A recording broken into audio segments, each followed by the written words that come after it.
Don't forget to change the region. Good to see that the first line that was heard on the thing is make sure you change the region. Don't worry, I already did, Owen. What in the living... See, in the U.S., those are bottles of soda. I had never seen a coffee that tiny. I don't know. I need it. I'm running on about 18 or 19 hours, so just so I'm actually perked up for talking about, I don't know. Yeah, that's one way to look at it. I had joked to Owen before that this is basically going to be a 2-hour video of us saying these matter, but they also don't matter because of the jury system. It's like they absolutely completely matter, but they also kind of don't. But they do. So it's the whose line point system. Well, it's the thing we were saying before that I think we said last year too, which was with the jury system, it's really good news for the people that got in here, and it's just neutral to nothing for the people that missed. Like missing here Pretty isn't much. exactly a death. It's not like a death knell if you missed here. But also in other times, if you missed here and you've missed in other places, don't get excited for Tuesday, I guess. But yeah, not to undermine the fact that the people that are here, it is a big deal. It does mean something that they are here. So yes. Well, I on a whim, thanks to someone getting me up early in the morning because it was like, hey, what time are you gonna be here what time are you gonna be watching the BAFTA nominations? I was like, I don't know. Am I gonna do that? And then my body woke up. It's like, oh, and you just stay up and watch this. I'm like, all right, whatever. Can get back to sleep. So I was like, you know what? Put the iPhone in front of me and be like, hey, how about I do a reaction? Who knew? Over 400 people gave a crap what I thought.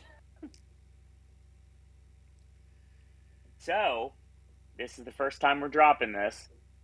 AJ, smile, because I know you want to. Just like Ethan Page. Here's the thing. Tuesday, 8:18 a.m. Eastern Standard Time. I don't do math, so Ashley, obviously a different time. Roughly 1:15. Not bad. You're getting 3 videos. We're not doing a podcast. We are not doing live reaction in something that's going to lose frame rate or talk all over each other like we always do. No. Separate videos. AJ's will go up. I'll try to get it up before I go to work because I got to work at 10:30. Ashley's will go up. And even though I've had the worst possible luck lately trying to upload things, mine will probably go up sometime next February. So, only because it's going to take forever to upload. But all 3 of us doing a reaction, and you can watch all 3, or 1 or 2, anything you'd like. And then between 7 and 8 o'clock, somewhere in that time frame, we will go live for our official reactions to the actual nominations. The whole conversation we always do, just like nature intended, restaurant quality, here on the Popcast Network. That's your cold open, ladies and gentlemen. My name is Owen. Joining me as always, we have Ashley. Cold. That reminds me it's cold.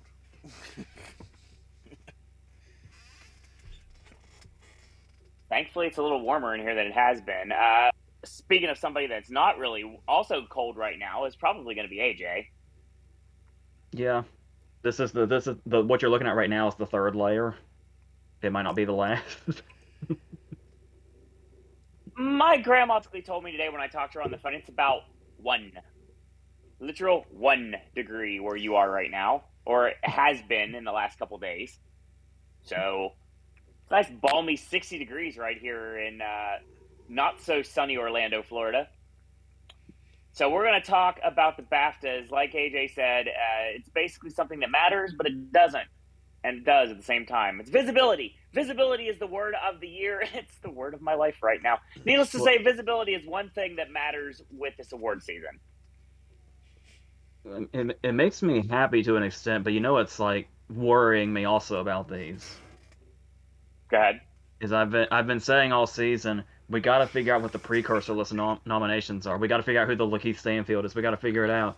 And so I went with like 4 people that had no precursors, and now they all have a precursor because of that. So yeah, that's basically what we've got, and we're gonna go in a chat like we always do here.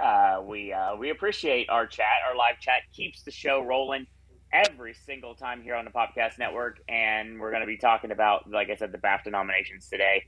Tomorrow, we're gonna do a little Siskel and Ebert action if we made the actual Oscar lineups for the top 8. So that's coming up tomorrow, 6 o'clock Eastern Standard Time. Monday, we've already talked about what's going on Tuesday, and then Tuesday night, and then AJ's got reviews coming up soon. So stay tuned for that. Moonfall, Jackass, lots of things still to come on the network. Even Encanto's coming around too. A movie that's animated AJ actually liked. It really happened. Wolfwalkers is only what, a couple of years ago. I think that was the last one. I did like Was that I actually 2018 maybe? I do like like the stuff from this year, like Mitchell vs. Machines and Luca and Raya. I do like, but it's been a really long time since I like loved one, and the last 2 were probably Fair. Wolfwalkers and Encanto. That's fair. So speaking of that, in live chat, Brian said, since the last podcast, I've seen Silver Linings Playbook, the best film of the 2010s, in my opinion, and The Help, Bridesmaids, 12 Years a Slave, Life of Pi, and American Sniper. Wow, you've had some interesting movies to watch. If you're wondering, I'm basically watching a lot of the Oscar-nominated films in the first half of the 2010s, which is 2010 through 2014. Lorraine says, I took a nap and almost missed this, but I'm here. Welcome back, Lorraine. We've got Brian said, Silver Linings Playbook was better than The Fighter, but it's in the same level with The Fighter. I like The Fighter a lot. Everybody knows I like The Fighter a lot, but I definitely wouldn't say it's the best movie of the year or the best movie of the decade that I have. But it's good. I love The Fighter. Everybody knows I do. Life of Pi and American Sniper were good. I'm in on the positivity of The Help. Sorry, but I do understand why Viola Davis and Bryce Dallas Howard. What? Life of Pi and American Sniper was good. I'm in on the positivity of The Help. I'm sorry. But I do understand why Viola Davis and Bryce Dallas Howard regret. Okay. I didn't really read into exactly what they said, but I hated the movie before it was cool, so I feel good about that. 100%. Speaking of hating movies that everybody thinks is cool, Bridesmaids had a lot of good elements and a lot of bad elements. Name something good, please. 12 Years a Slave is the third film from this last decade that I have applauded, and the others being La La Land and The Shape of Water. Well, I'm okay with that. That one scene Brian, where the person's left hanging there for like 2 minutes that feels like 30. Yeah. I still stand by 12 Years a Slave is amazing, but I still hate how much the pacing just grinds to a halt when they get to Fassbender. You would That's think fair. you would think, I mean, regardless of the kind of character he's playing, that Fassbender would make the movie kind of come to life more, but I feel like once they got to Epps' plantation, it just like the movie just stopped. To be fair though, didn't that also happen with Hunger? His first one. Even though it's supposed to be about the hunger strike of Bobby Sands, and then when it gets to that, it's like, oh, it's just like a hunger strike. And then they show other stuff. It's like, oh wow. It almost feels insensitive to talk this way about true stories, and they can't help the way they play it out. But like, yeah. Brian says, I got to see the BAFTA nominations live, went to the YouTube channel, saw the nominations set live. I was like, we're doing this already? Yeah, Brian put his predictions on his channel. So check that out if you'd like. Dallas and Howard regretted doing the help, as they should. Welcome, Josephine. Hey guys, sorry I'm late to the stream. Was watching Raised by Wolves with my mom. Reading The Great and Secret Show by Clive Barker. We're still reading Clive Barker after the time that I tried to step all over my words and try to figure out what I was actually talking about. At least you Ended found up your way being to the right place. just like a Mick Foley promo. You start out one place, you end up at the very end, and you're exactly where you needed to be. Mick, if you can hear me, please come to Orlando. I want to see a live comedy show. Always making forgiven. sure, of course, Let's go. just making sure that you mention the place name that you're currently in as well, with the place from the one place to the other place, and say place a lot. Oh, if I'm going to put him over, I might as well do the other thing as well to put over my broski F Mick Foley. So let's do this. So I guess we start with Tuesday. What? Tuesday they announced the Rising Star Award. That makes sense. Okay, yeah, we'll go with that. So I figured two of these. The other Yes, you did. The other three caught me off guard because it's like, especially in the so the five for the Rising Star are Ariana DeBose, Harris Dickinson, Lashana Lynch, Millicent Simmons, and Cody Smith-McPhee.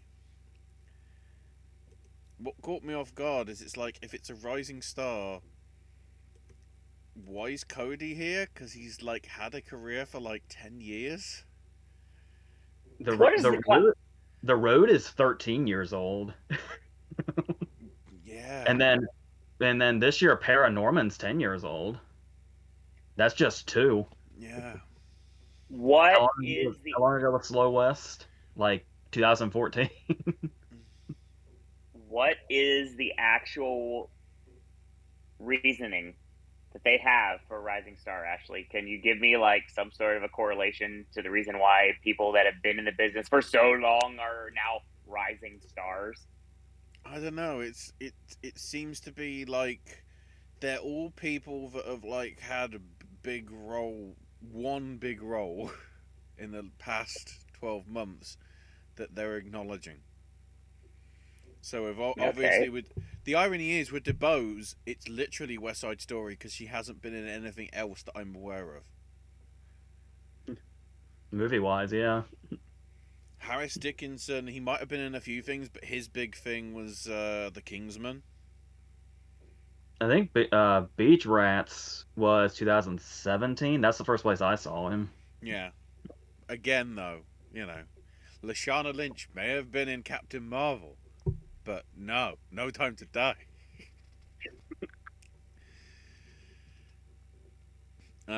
Yeah, Millicent Simmons for Quiet Place Part 2. Why didn't this happen when it was Quiet Place Part 1? Yeah, because right before the first Quiet Place, she was in that Todd Haynes movie? Yeah, Wonderstruck, yeah. Yeah. And then, as we previously sort of reflected, Cody Smith-McPhee. The thing I remember, which Nightcrawler, wasn't he, in the... Oh yeah, that's right. In the X-Men Apocalypse onwards? Yeah. That's why I said. That's why I was thinking. Well, that was 2010, so that would be 12, 13 years, give or take. But no, apparently, just because he's getting supporting actor nominations for Power of the Doogie Howser, yeah, stick him in there. What I'm intrigued about is, because this is publicly voted, I always try and work out where they're going to go, and I sort of can't, because I don't think they're going to toe down the Cody road, because it's always sort of the popular one, but it's like I'm trying to work out who's the most popular. Because like with some of these names, it's like some of them probably wouldn't be that much enamored with it unless they saw the film, which in the last few years hasn't been the case. It's really been sort of the one that's had enough of the sort of online following from the people that are eligible to vote. So I don't know. This still means though that Thomasin McKenzie is still eligible to be nominated for this eventually. How many films does she have to make? Like, we have the background. Cody's list for a decade. No, it's not enough. It's only just enough now. Like, it's not only this, but Thomasin McKenzie's had like 3 major leading roles at this point. Yeah, that makes it worse. And arguably, Last Night in Soho is her first as a proper lead. Because obviously she's more of a supporting lead in JoJo, to some extent. As far as I remember it, I would say she's the. I know there's Ben Foster, but she would be the main lead in Leave No Trace, I would think. Yeah. And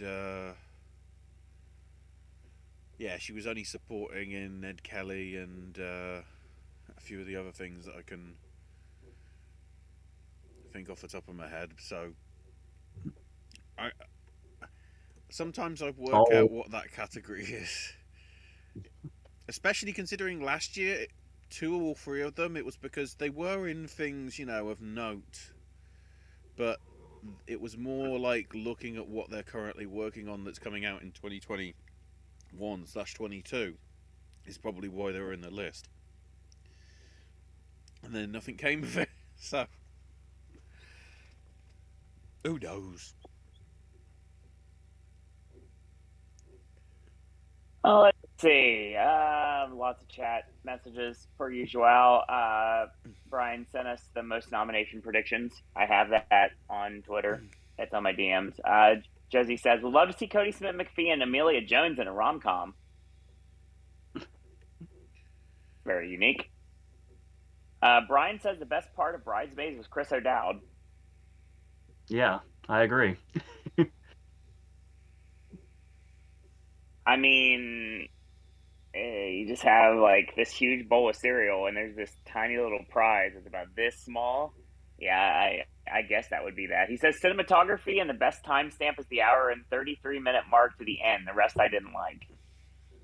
I feel guilty. I feel really guilty about Bridesmaids because I know Bridesmaids was supposed to be this big statement to say women can be funny, and of course they can. But the 2 funniest things in Bridesmaids to me were Chris O'Dowd and John Hamm.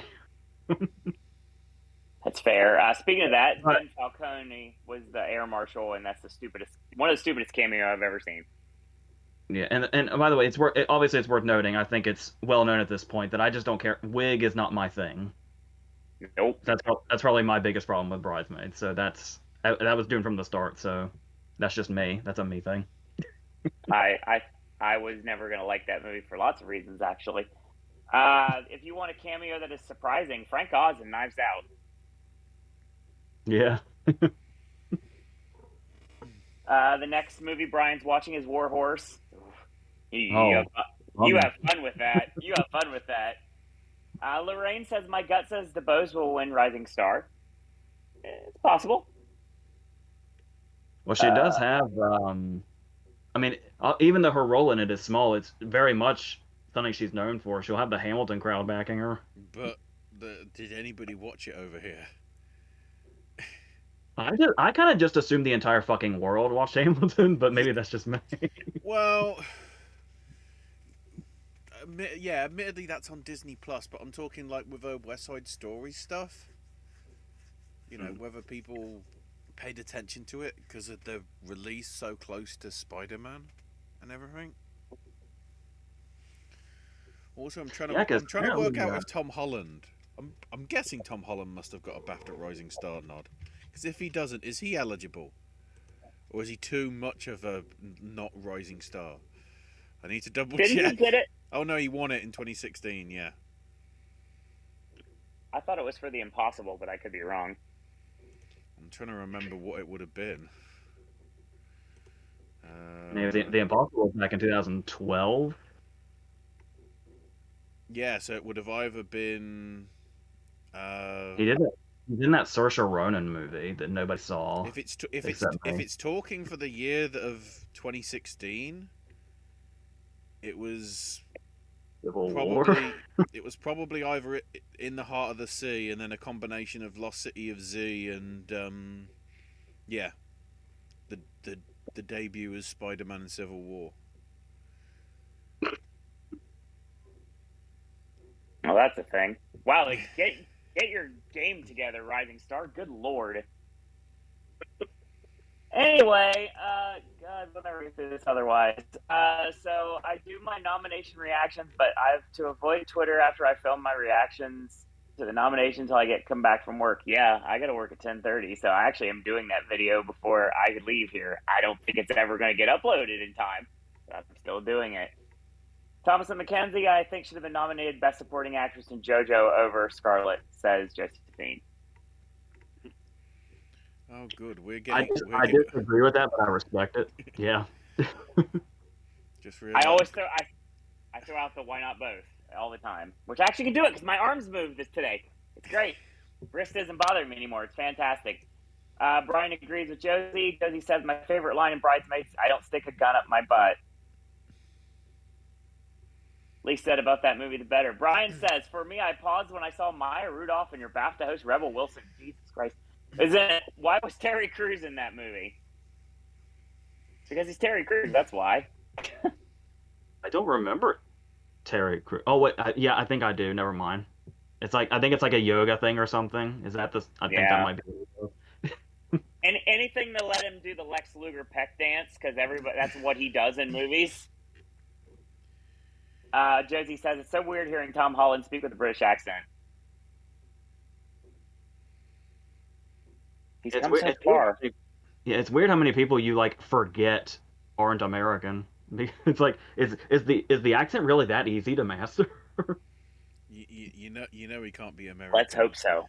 You know he can't be American. He signed up to do a voice in Doolittle. For Scarlett and Jojo Rabbit, it was just her shoes. Every time I watched JoJo, and I knew it was going to happen. I saw those shoes, I was like, God. Oh, I completely forgot Tom Holland. Got her. I completely forgot Tom Holland was also in Wolf Hall, which is where Mark Rylance's career came from nowhere. After decades of theatre stuff, it was like, maybe I'll start doing television and film now. Josie also says it's weird hearing Bale speak in a Welsh accent. I'm so used to him having an American accent. Yeah. You kind of forget people are not what they actually are sometimes. Like, a weird one sometimes it's funny Josie brings up Nicole Kidman, because I was going to bring up Ewan McGregor. It isn't so weird to hear since it slips in a lot of her films anyway. Paddington. Yeah, oh yeah, for sure. True Nicole Kidman. 100%. I was just thinking about somebody recently. It was Ben Mendelsohn. How I love Ben Mendelsohn so much, but his Australian accent is always trying so hard to come out.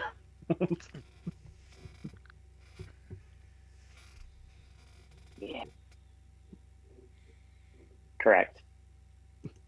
So we'll do the shorts first. Before we go into BAFTA shorts, I have a question about the Oscars shorts. Oh. All right. We were talking about, because I'm still doing, I'm trying to get through what we have available on the short list. And I sought out The Long Goodbye. And we were talking about how it was the Riz Ahmed thing. Mm-hmm. Mm-hmm. Are we sure that's the Riz Ahmed thing? Because I found the Riz Ahmed thing on YouTube, and it's on his channel, and the video was posted March 2020. That makes sense, though. that it'd be eligible this year.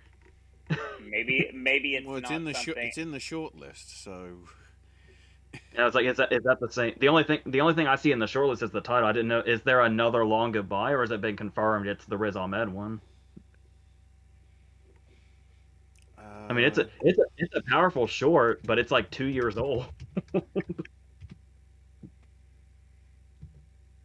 just want to make sure we're looking in the right direction. I'm is not it? worried about it until it gets a nomination. Then I have to worry about it. I'm trying to work out if it's because it actually had a cinema release. That could um, be. That's probable. yeah, if it had a cinema release that got staggered, maybe that is why. Trying to quickly check. No, oh, unsurprisingly, I'm trying to look at all these articles to try and find out. There's an article from Christmas Eve.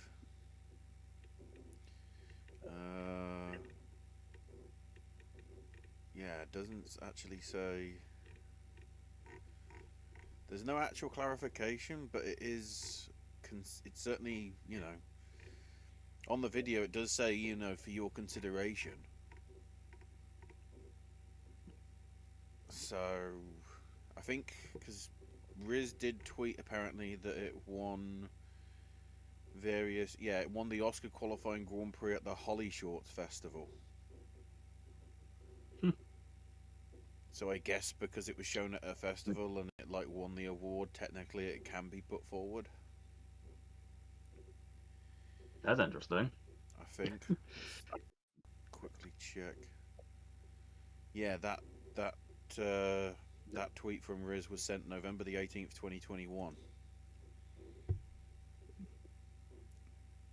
Which is when Okay, that's the Twitter thing for it all was posted as well. So weird. all right. That's one down, so that's good. Because those are the hardest to find. You really have to have when the indie theaters have screenings of them, and good luck finding those. Yeah, the only thing that I think I've said this every year I've done this. Fortunate been able to do like the Oscar shorts. The only thing that always eludes me every year is the documentary shorts. That's the only one of the three that they don't run in this area. They run animated, they run live action, but they don't run documentary. Now there are some bigger cities that do run documentary, but we don't have access to it. So that's the one that always eludes me every single year. And I guess that's a segue into when we were doing predictions. I mentioned that there were only two documentary shorts on the shortlist I hadn't seen, one of which was Sophie and the Baron, and I found Sophie and the Baron completely by accident in an FYC ad. Its FYC ad has links to it. That's so Is it? yeah. I like the without like giving away anything, breaking kayfabe here, but I will say at the end of the day, it's very hilarious to me how you found said FYC ad, Yeah. and I will not elaborate, and neither will AJ. Continue. One might say it's ironic, yeah. Given what it is, yes, I'd say so. Do we have any more chat? Yeah, we do.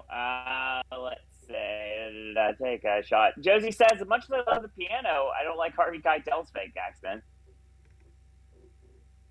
Yeah, it was a little shoddy. Yeah. Because there's Big Shoddy, of course, Big Shoddy Lee Johnson. So it makes sense there's also Little Shoddy as well. Hey, I spent the day at AEW yesterday, so there you go. What?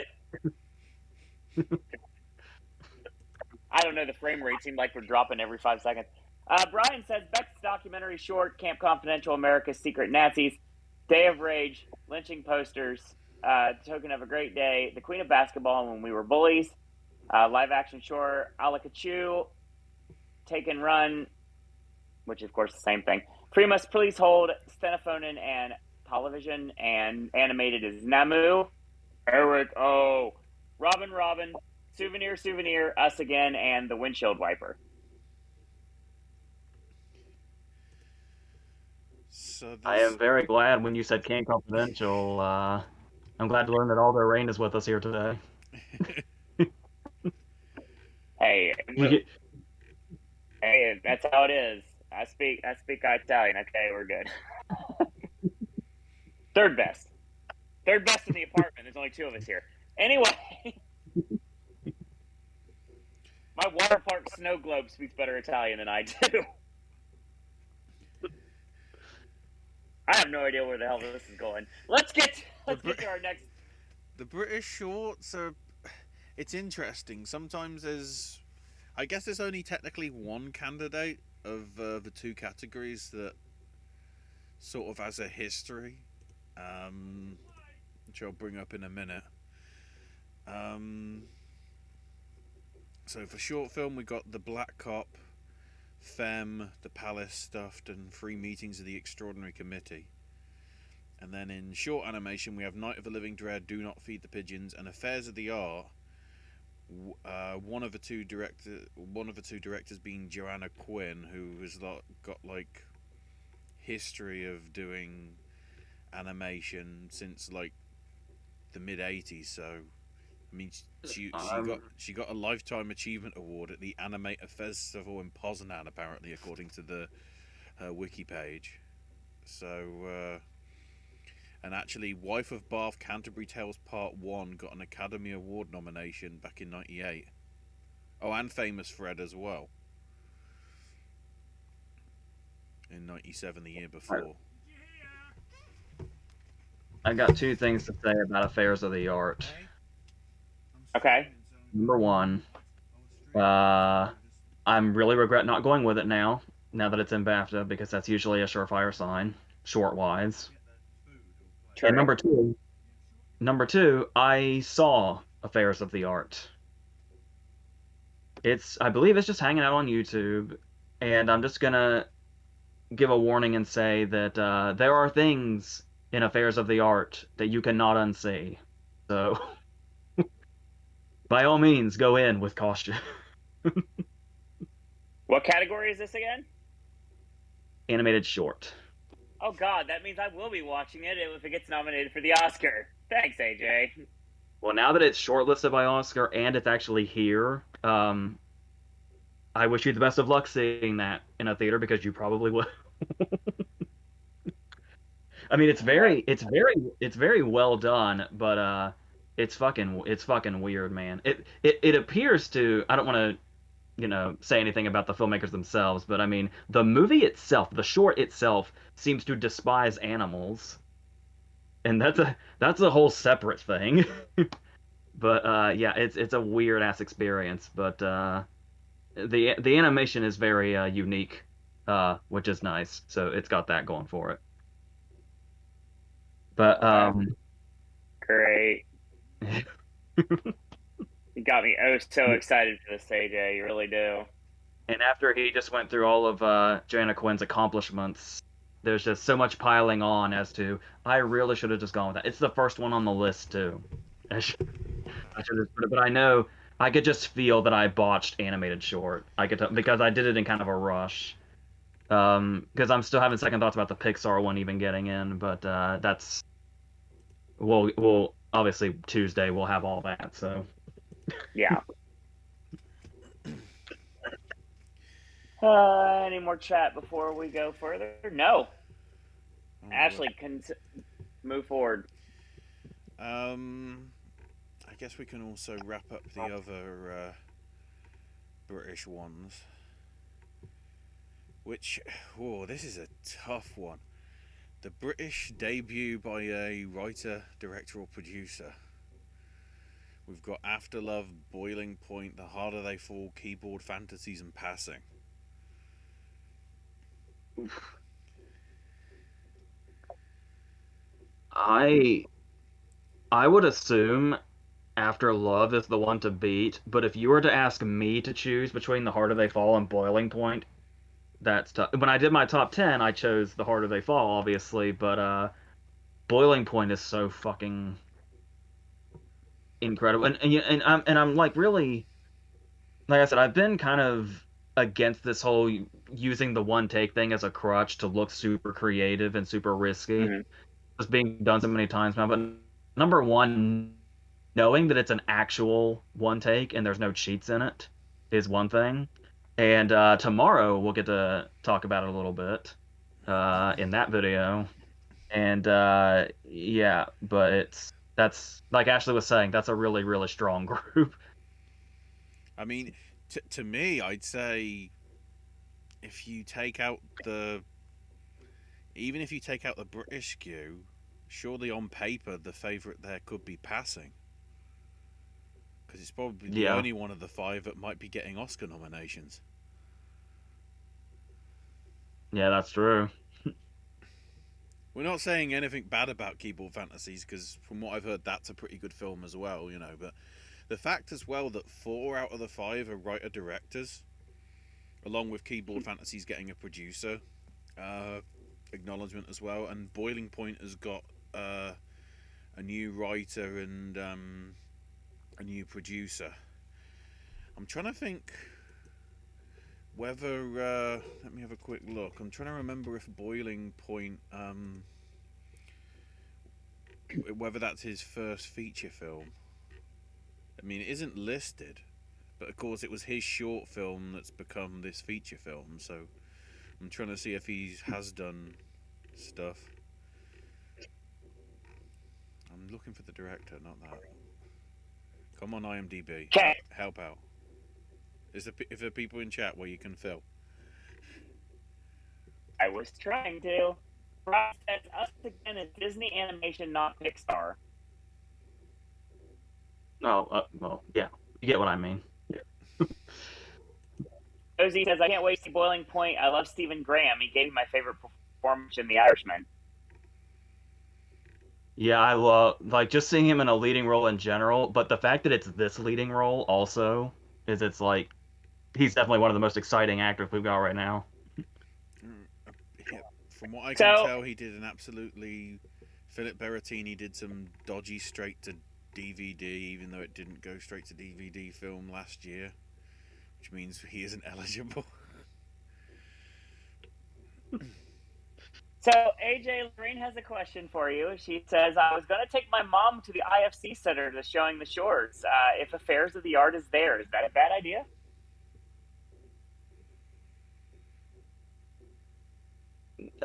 It depends on what exactly it is that you would find awkward.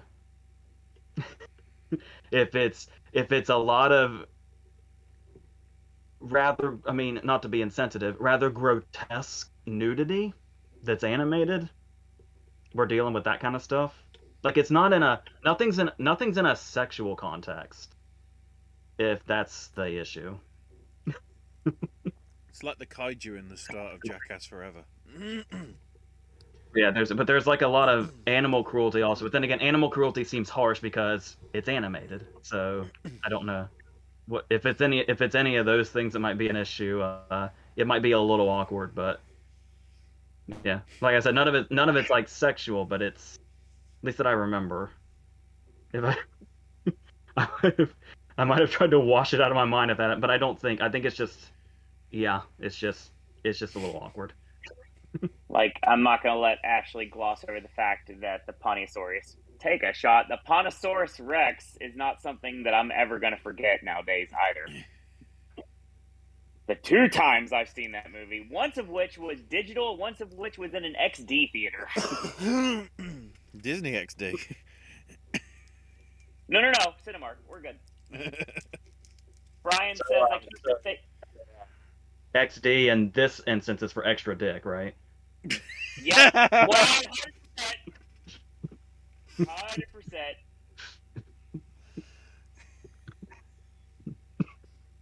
Keep mistaking Stephen Graham with Graham Norton for some reason, says Brian.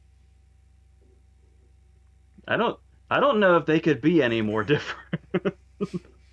They're both wonderful, and I'll take both of them any day of the week. Creature says no. All right, let's move this along, shall we? So, an interesting mix here for outstanding British film. Yeah. We have After Love, Ali and Ava, Belfast, Boiling Point, Cyrano. Everybody's talking about Jamie. Hang on, I need to check on the Wikipedia page because at least at some point last time I looked when I put these up, it was just called Everybody's Talking About, which is a bit neglectful because it didn't actually put Jamie's name. It was just Everybody's Talking About. They changed the name of the film. Also, yeah, it's totally. Also, House of Gucci, Last Night in Soho, No Time to Die in Passing. So I assume we determined with Three Billboards, didn't we, that apparently to qualify you just have to have a British director because that's what it sounds like for a lot of these. Makes sense. Especially with House of Gucci, because obviously the writer was American. Or the adapter was American. Or maybe it was Jeremy Irons. Who knows?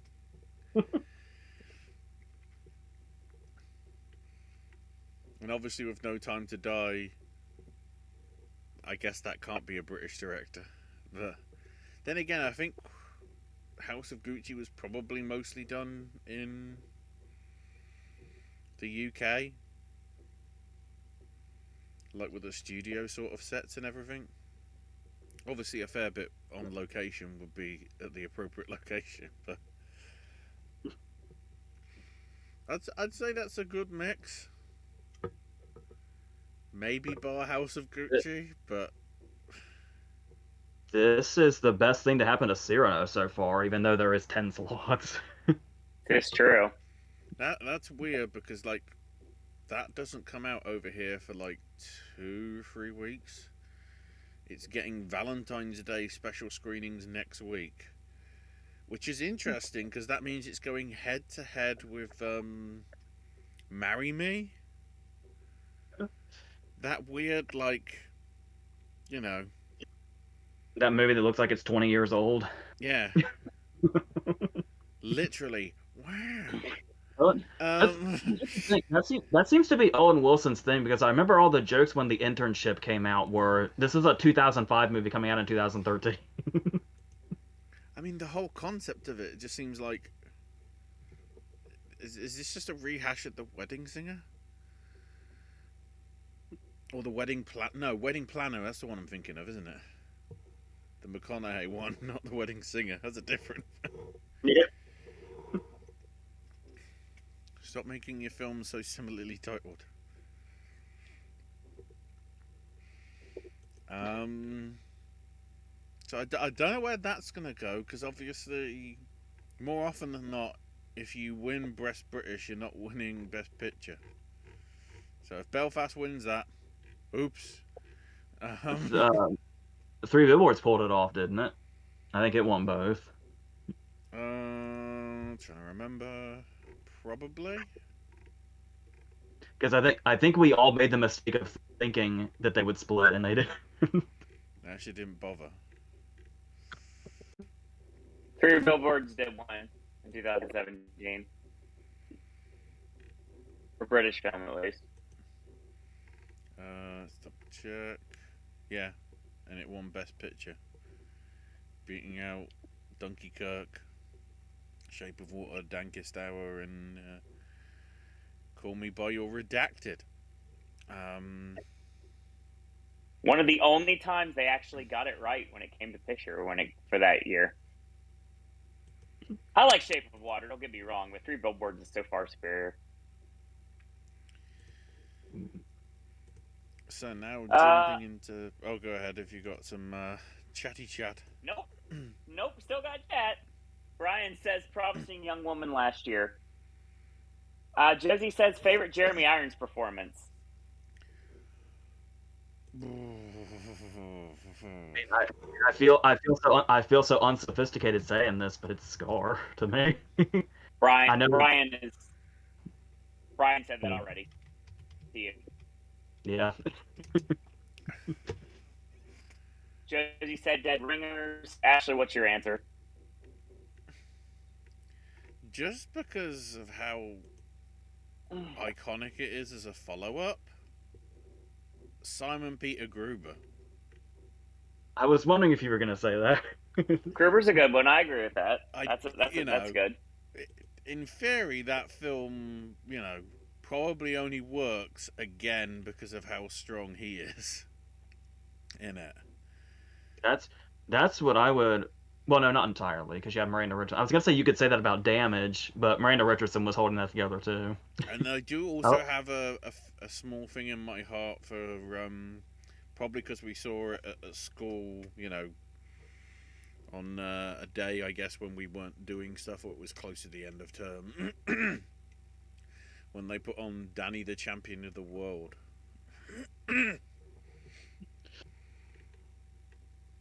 I love how we just completely have not mentioned Reversal of Fortune whatsoever. And he's all his supporting part in Margin Call is really good too. Like Yeah. I feel like I just feel like listing all of them except Dungeons and Dragons, but I kind of want to say Dungeons and Dragons 2 because he committed so hard. Yeah. Hold on. Dungeons and Dragons was good compared to Pink Panther. Pink True. Panther 2. Yes, very true. And then, of course, that awkward, Lolita adaptation. You shut your dirty mouth. Umber is my favorite character, what Jeremy Irons has ever done. Well, I don't care. I'm trying to remember. Yeah, no, but I prefer the original one. It's fine. I like Jeremy Irons. I'm sorry. Jeremy Irons and Dominique Swain. I'm sorry. I gotta call you out here. I guarantee you've never seen Kubrick's, have you? Bits and pieces, but not the full movie. I have seen parts of it though. I want to. I just never had yet. I love the book though. That's one thing I can't. Lorraine, you will call me out on this, but at the end of the day, I don't like books, but I did like the Book of Lolita greatly. Yeah, so Professor Humbert, Umber, depending on who's writing your version of the actual script itself. But yeah, that's my Irons performance because I love Lolita. I like the movie. AJ knows how much trouble I went to get the VHS copy of the movie. That VHS is how I saw the movie for the first time. Yes, it is. Because I borrowed that and Penn and Teller Get Killed, and that was the double feature. That is one incredible double feature that I would love to be able to watch right now. Josie says Dead Ringers. Yeah. Yeah, very much so. Let's see. Calm with Horses last year I thought was actually pretty good. Yeah. Marry Me is not related to a TV show of the same name. No, it's not. Lorraine says there's nothing unsophisticated about choosing the Lion King in any scenario. Should have gotten nominated for Best Picture. Fight me. Well, I'm sure AJ is going to be 100% in your corner on that one. Yes, I will not fight you. I will love you for saying that. Yes. We are. It's amazing what John. It's amazing what Jon Favreau's version did to tarnish the legacy of the Lion King. But we like that version, though. You're thinking of the Jungle Book. Yeah, I love the Jungle Book. Lion King wasn't as good. Yeah, I agree with that. Lion King's the one with the awesome cast minus Beyonce, but they couldn't do anything. Yeah, that's right. The script is terrible. Lorraine met Rob Minkoff in 2014. Really? Interesting. In what context? Well, she's from New York, so it makes sense, but I'm curious to how... Okay, elaborate, please, Lorraine. While we wait, Josie says Miranda Richardson is a great underrated actress. She's amazing in Merlin. All right. She's why Chicken Run is so brilliant.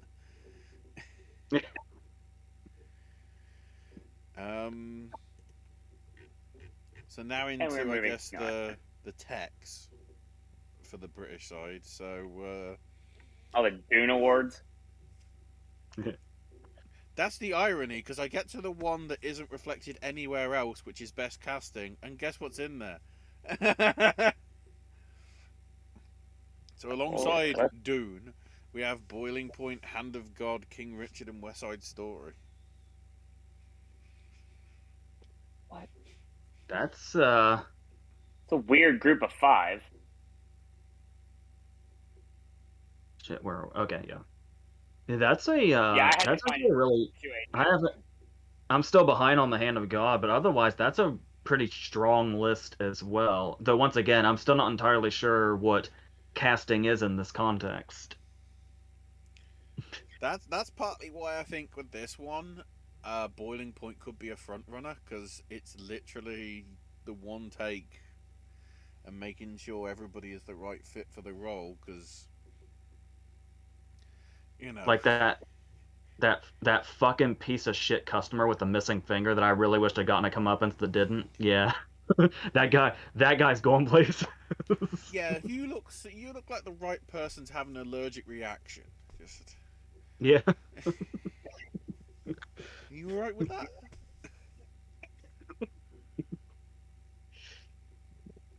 Do you know how to use an EpiPen? Also, very happy to see Jason Fleming in something so great after he was literally just the villain in the 355. It felt like redemption. Oh dear. Yeah.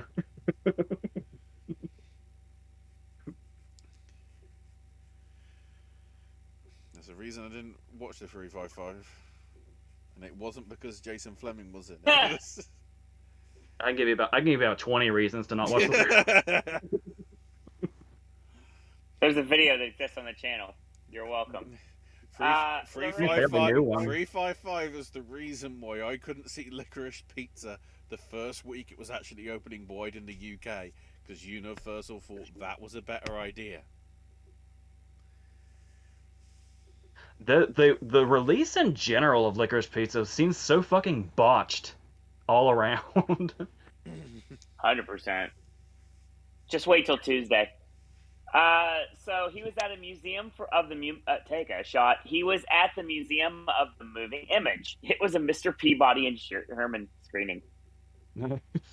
Quiet, too. I don't care. I love Mr. Peabody. I really do. I'm not going to apologize for it. I told him Lion King meant a lot to me, and we took a picture together. Well, that's cool. I've got some random, met people stories that AJ knows about.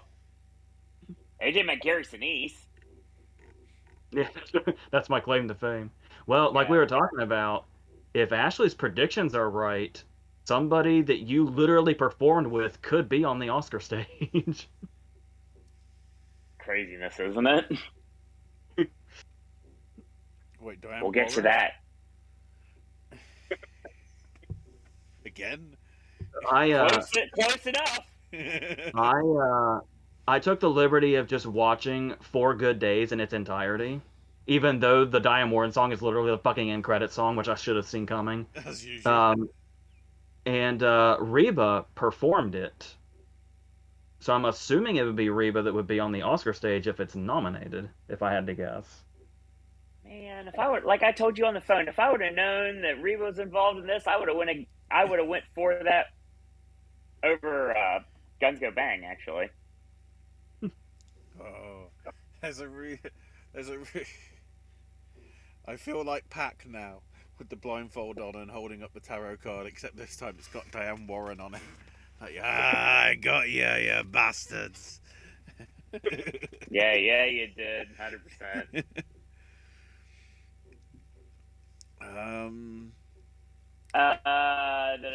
Josie liked Mr. Peabody too. Haven't seen it in so long. My dad met Will Smith and shook his hand when he was doing I Am Legend. Nice. Very cool. Paul Sorvino went to the same high school as my late grandfather. This is there's legacies going on here. I mean, I met Conan O'Brien. That's true. He almost killed one. He literally almost killed one of the other people in the school because he yells out during a remote. He's like, "Where's Andy? I want to grab his butt." Conan shoots him the death eye and everything, and like he just kind of slinks away. The closest thing I have is I was just sat in a biology class and some guy walked through and walked out, and then the teacher was like, "You do know that was Robert Plant?" And I'm like, "What?" I went through Walking Dead with Scarlett Johansson to continue the Jojo Rabbit conversation from earlier. That's another one I got. Allegedly. There is no allegedly about it, sir. 100% had it confirmed. Had it confirmed from tour guides that night that proved that she was there. So yes, 100% it was her. I'm more hyped that you met Colin Jost. What? I think this would have been pre-Colin Jost, I think. Oh, would it have been? Like barely. Yeah, she was by herself, just going through the house. She was wearing like a ball cap over top of her, and she had her hair up and everything like that. And then right as I got through the house and everything, she kind of looked at me. She like kind of half smiled. Then she went into the night, and I never saw her again.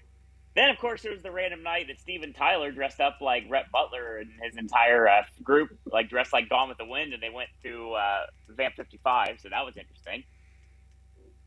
Maybe we need to talk more about stuff like this because we're currently at our highest viewers. I mean, I've scared a lot of people I'm not going to mention, so that's fun. And plus, I used to perform country music like AJ alluded to, and I performed Reba and Sawyer Brown, and I owe Garth Brooks a song someday. There is the other thing that I have that means something to me for the wrong reason, probably. Where I went to that Breaking Away screening that Paul Dooley was at. Yes. And I sat 2 rows behind him, and then we talked to him and got his autograph and a picture after the screening, and it's like, he's a comedy legend. He was literally casually talking about working with Carol Burnett like it was any other conversation. Awesome. And all I can think now is that it's 1 degree of separation from Emily Blunt because they have a scene together in Sunshine Cleaning. Like, that's the real dream. That's the That's the Brian. I see that you know somebody that worked on Jungle Cruise. That's how much that's the dream. I know someone that spent a lot of time with her on Jungle Cruise too, and Dwayne both. Fuck them.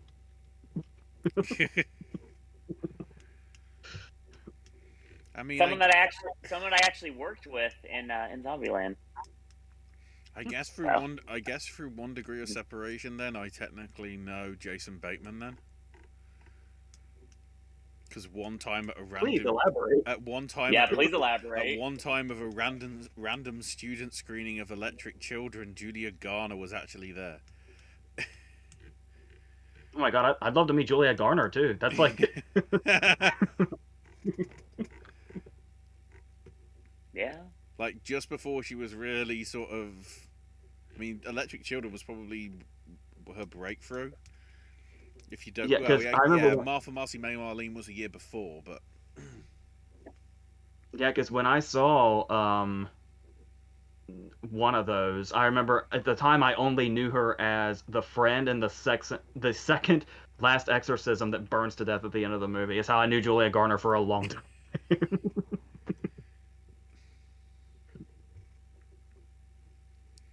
Where are we awards-wise? Special visual effects. Yeah, we're in the Born Awards right now, because I was confused. I thought we'd go right into visual effects, but no, out of nowhere, you're like, let's do casting. I was like, all right, casting's the only one that doesn't really have any follow-on with anything else. Oh, that's cool. Brian met Colin Mockery and Brad Sherwood. That's very cool. I was a crew member of their comedy troupe that they had an exclusive Q&A before the show, and I shook their hand. Nice. That's a good one. I mean, I still have the bucket list item of being able to see front row, and also literally a few years ago, like to the day, this past week, was Penn and Teller, which is my biggest accomplishment, to say the least. It is the biggest thing that I care most about when it comes to meeting people. I remember walking up to Penn Jillette and I said, there are 3 people in this world that matter to me when it comes to who shaped my life. Walt Disney, David Letterman, and Penn Jillette. And he's like, I'm happy to be in that company. And he called me boss, and it made me very happy. Because he don't call you boss unless he's like friendly with you. So that was awesome. And it happened literally right behind me. I mean, there's a theme park in the way, but right behind me. Dream come true, say the least. We're doing this because we don't want to mention the fact that in Best Visual Effects we do have Free Guy. Oh, God No, damn it. Hey. The only good thing to come out of Free Guy is the G Fuel that I did on Sip and Snack. That was really good. It was like cotton candy flavored. I enjoyed that. That was nice. Ryan Reynolds, the less said about him, the better. Let's move on. So yeah, for special visual effects we have Dune, Free Guy, Ghostbusters Afterlife, Matrix Resurrections, and No Time to Die. So, Brian says... Keep in mind... the one thing I do want to mention, remember Spider-Man wasn't eligible for any BAFTAs because it completely screwed up the eligibility protocols. So if anything replacing Free Guy, it probably would have been Spider-Man. Let's hope so. Brian's visual... Speaking of Oscar predictions, apparently. Best visual effects, Dune, Godzilla vs. Kong, Matrix Resurrections, No Time to Die, and Spider-Man No Way Home. I guess we're doing a little flatliners, getting your stuff in early, Brian, so that works. Just put it in the chat. A lot of people have No Time to Die here. I can't remember what my 5th choice was. My 5th choice was Shang-Chi, I think. Yeah, I've got Shang-Chi as well. Take a shot. Yeah. I have No Time to Die as well, so I can do this.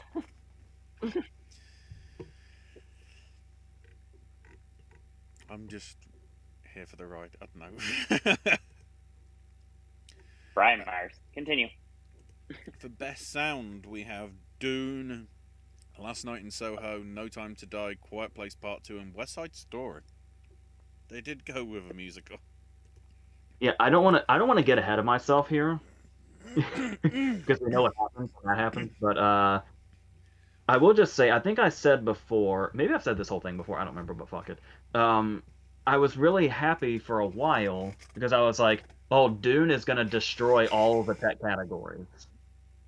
And it's going to be amazing. Dune's going to have, like, they're talking about how Dune is going to be like the Fury Road of the year and just, like, sweep the tech categories, most of them. And then when West Side Story started getting a huge push, I started thinking, oh, shit. So, like, Dune might not get all of the text, but then it's like now with what's been happening to West Side Story, I feel good about the fact that Dune's going to take the tech categories.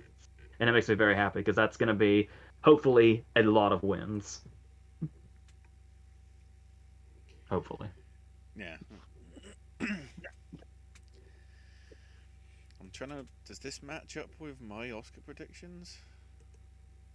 To some extent? And, like, No Time to Die is actually getting in a lot of places. Did I have it in sound? Yeah, I did. So... Whether that means anything, or whether it's just the BAFTA British skew, we'll have to see. That does sound like you're lying, because I remember you saying A Quiet Place, and I remember you saying Last Night in Soho. I did say no. Hang on. While we wait for Ashley to look it up. Look. Yeah, Spider-Man wasn't eligible, and Power of the Duke didn't make it in. I guess in place of West Side Story. I didn't have Quiet Place. I guess because it happened with the first one. Go ahead with Brian. Brian's best sound is Dune, No Time to Die, Quiet Place, Spider-Man, and West Side Story. We'll see what happens in 36 hours. I'm way off from that. Dear God, I'm way off from that. So for production design, we've got Cyrano, Dune, French Dispatch, Nightmare Alley, and West Side Story.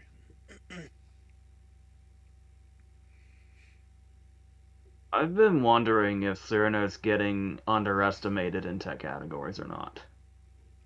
It seems that way, actually. I only put it in costume design when we did our Oscar predictions. I don't have it anywhere, and I'm really thinking I made a mistake. Yeah, because production design and makeup it could probably make as well. I mean, I'm just waiting for it to come to my theater so I can watch it. Yeah, because like we were talking about, I was under the impression it was supposed to go wide a couple of weeks ago, but apparently it's at the end of this month, not at the end of January. And I can't remember if it just moved or if I just had it wrong the whole time. But yeah, Cyrano's fucking No, hiding. no, no, it totally moved. Yeah.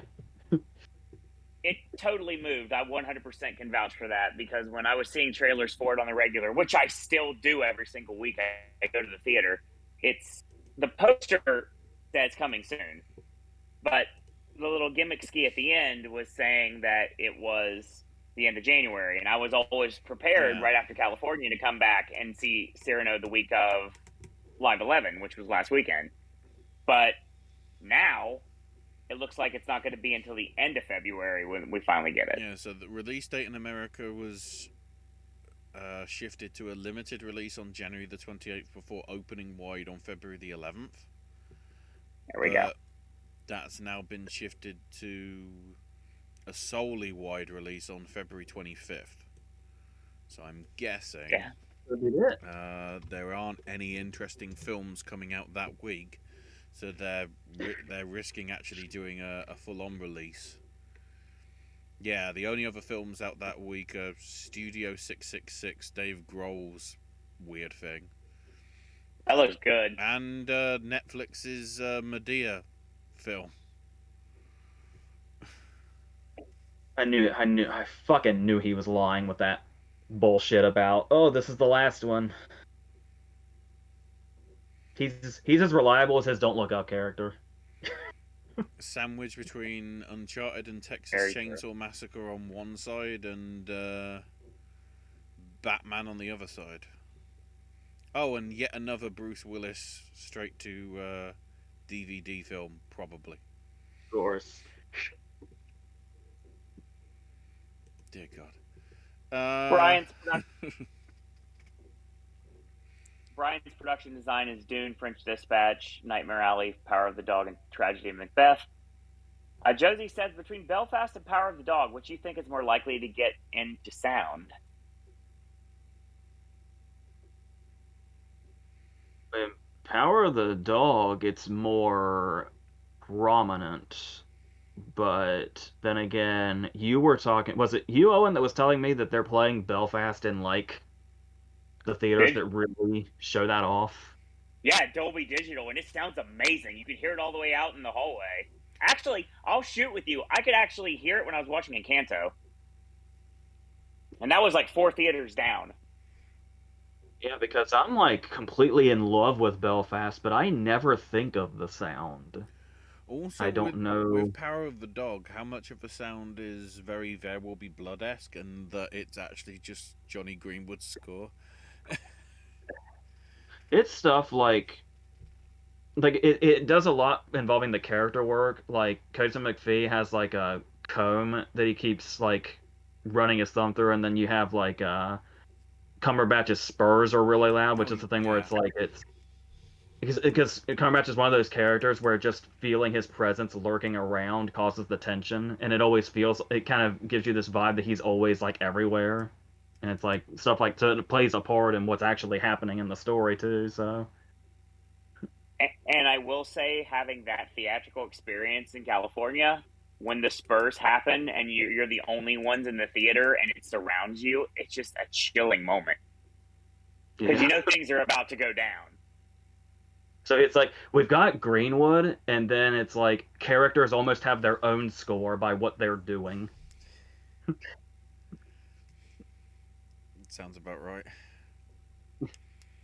Anyway, shout outs to Stockhausen and D'Angelo for getting in twice for French Dispatch and West Side Story. So maybe it will happen on Tuesday. Let's hope it's the Righthausen. Yeah. So, best original score, because songs don't exist for BAFTA.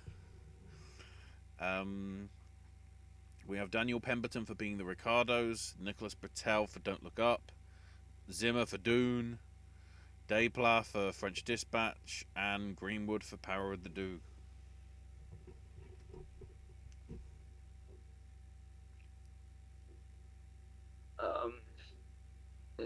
Owen, you're the Being the Ricardos fan here. Do you remember the score at all?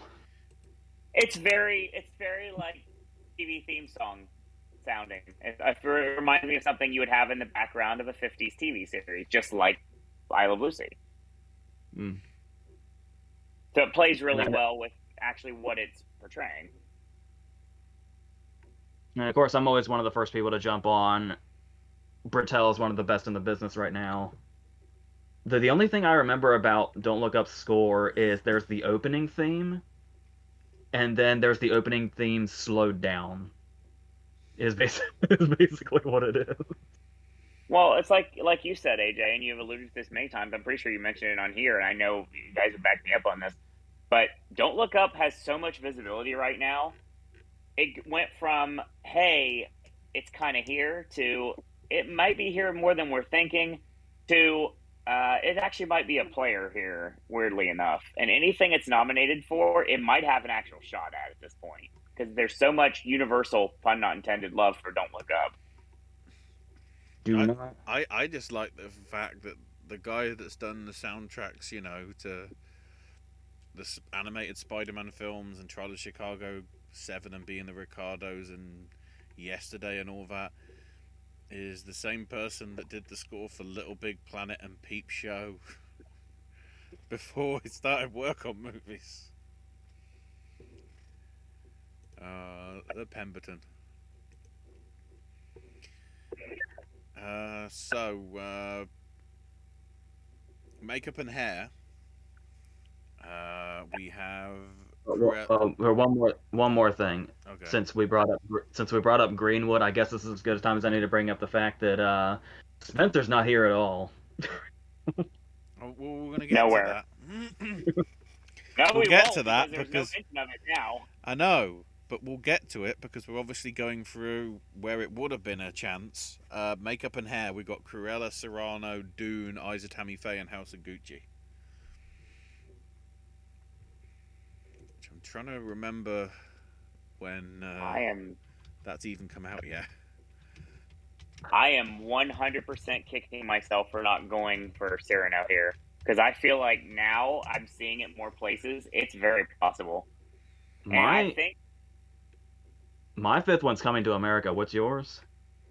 Suicide Squad. Hmm. Because I'm banking on the love for the original and the fact that it got in. So I was like, and like you mentioned before, this is the good one. So why not?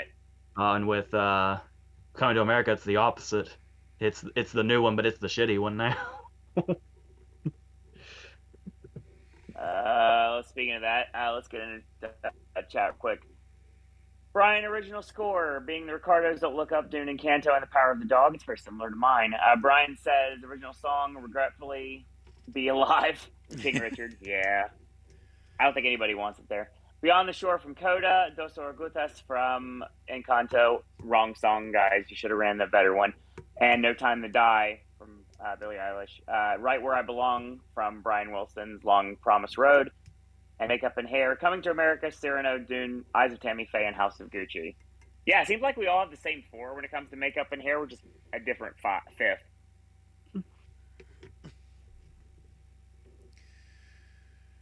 And then on costume design, we have Cruella, Serrano, Dune, and then French Dispatch and Nightmare Alley. I love that the French Dispatch is here. Yeah, I really wish I had room to put it into my Oscar lineup, and I gladly would have kicked anything out of here for that spot, but I couldn't.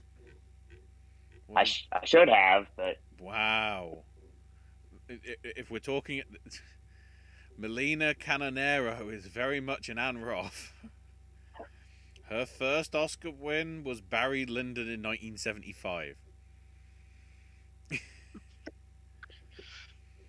Along with Chariots of Fire in 81, Marie Antoinette in 2006, and, fittingly, Grand Budapest.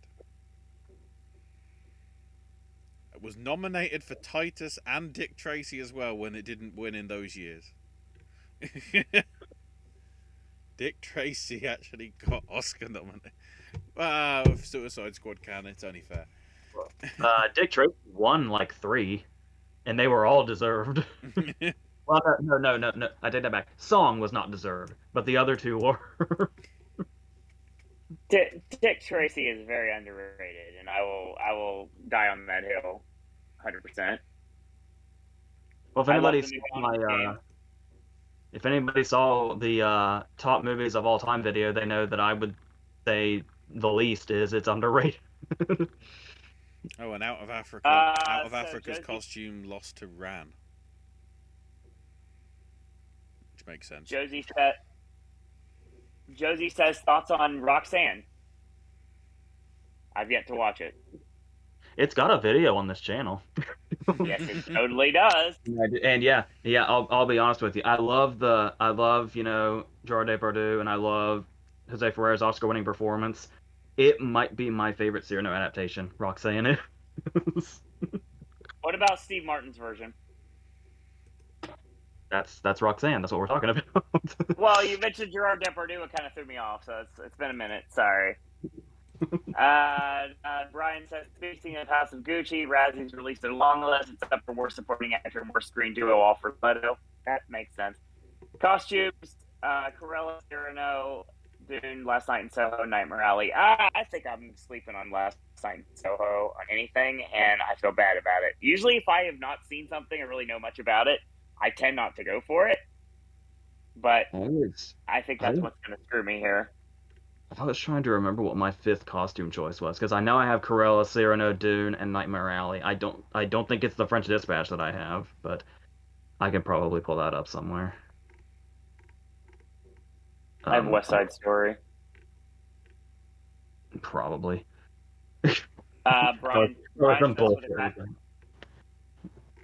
Brian says for the Razzies, Harriet Walter and Ben Affleck, long list for worst supporting actress and actor for The Last Duel. This is why I don't give a shit about the Razzies. Yeah, we don't speak about the Razzies. We don't speak about WWE. We don't speak about the Razzies. Brian says there's no presence of Cinderella, She's All That, and AJ's worst film, Red Notice. Oh, God. It scares me. It scares me that Cinderella's on the fucking song list, though. I do not. I can't. We can't have that near this at all. I said I know 50 Shades is an Oscar-nominated movie because of that fucking category, but it'll be a whole other mess of shit if that new Cinderella is too. Let's have that not happen, please. I'm amazed that Polish 50 Shades knockoff is even getting the other 2 films made. But whatever. Plausible deniability, ladies and gentlemen. Next!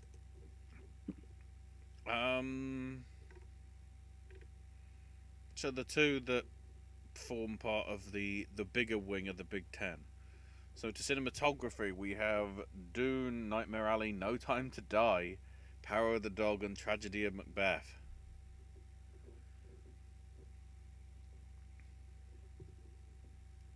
Is this a BAFTA thing, or am I underestimating No Time to Die in the tech categories?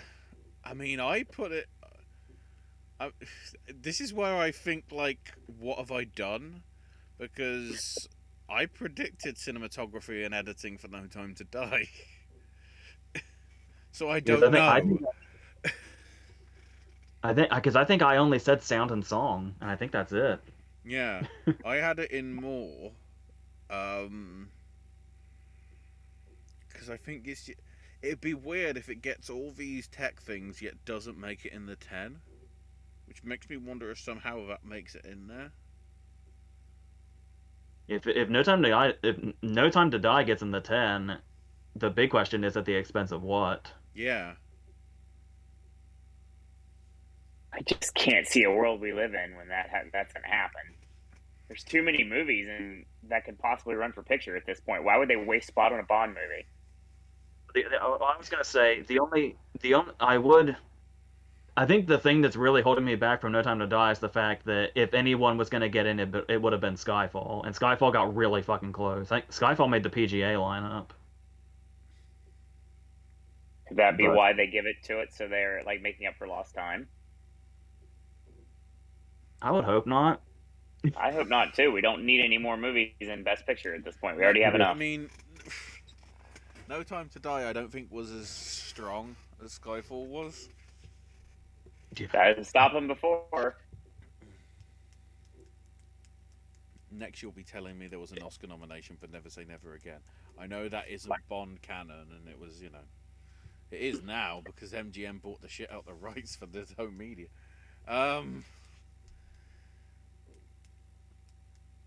And then speaking of No Time to Die, for editing we have Belfast, Dune, Licorice Pizza, No Time to Die, and Summer of Soul.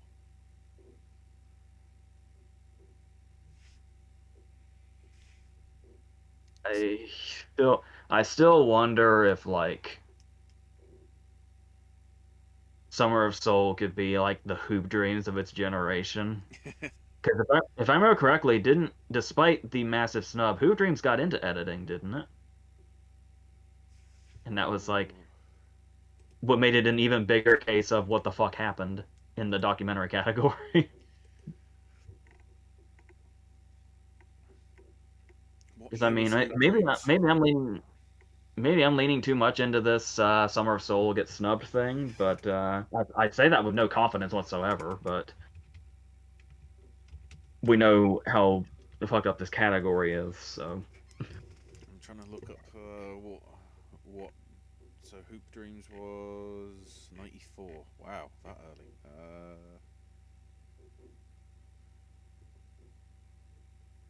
There it is. What was it up against that year? Let's have a quick look. Forrest Gump, Pulp Fiction, Shawshank, and Speed.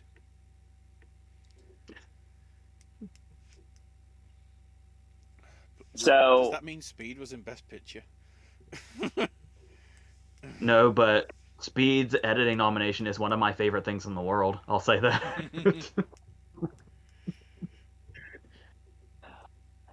Josie says, with a 35 millimeter, 70 millimeter factor, I can see Licorice Pizza being a surprise in cinematography, though the rest seem locked. I have it. As I was thinking that it could have possibly have gotten the Guild, but then like I said, as soon as I saw the Guild lineup, it was like, oh shit, I think that's it. But yeah, I honestly wouldn't be surprised if Licorice Pizza makes that as well. That shot of Tom Waits on the golf course alone is amazing. Oh yeah. Josie says, if Belfast or Power of the Dog miss editing, I can see Summer of Soul taking its place. Yeah. Let's see. Cinematography for Brian, Belfast, Dune, Nightmare Alley, Power of the Dog, and Tragedy Macbeth. Film editing, Belfast, Don't Look Up, Dune, Licorice Pizza, and Tick Tick Boom. That sounds familiar. If there were best 10, it would be a battle between Skyfall and Flight.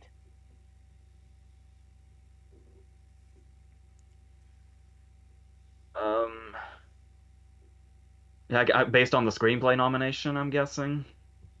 It's the only thing that makes any sense, yes. I'm really trying to time travel back to 2012. Yeah. I don't know how much I'm feeling that, but I'd have to look into 2012 again. Yeah, and yeah, Brian mentioning Tick Tick Boom for editing. Yeah, so I mean, that's my editing lineup actually. What you've got, so I almost wonder, since they all three got in, if the 10th might have been the Master. it was.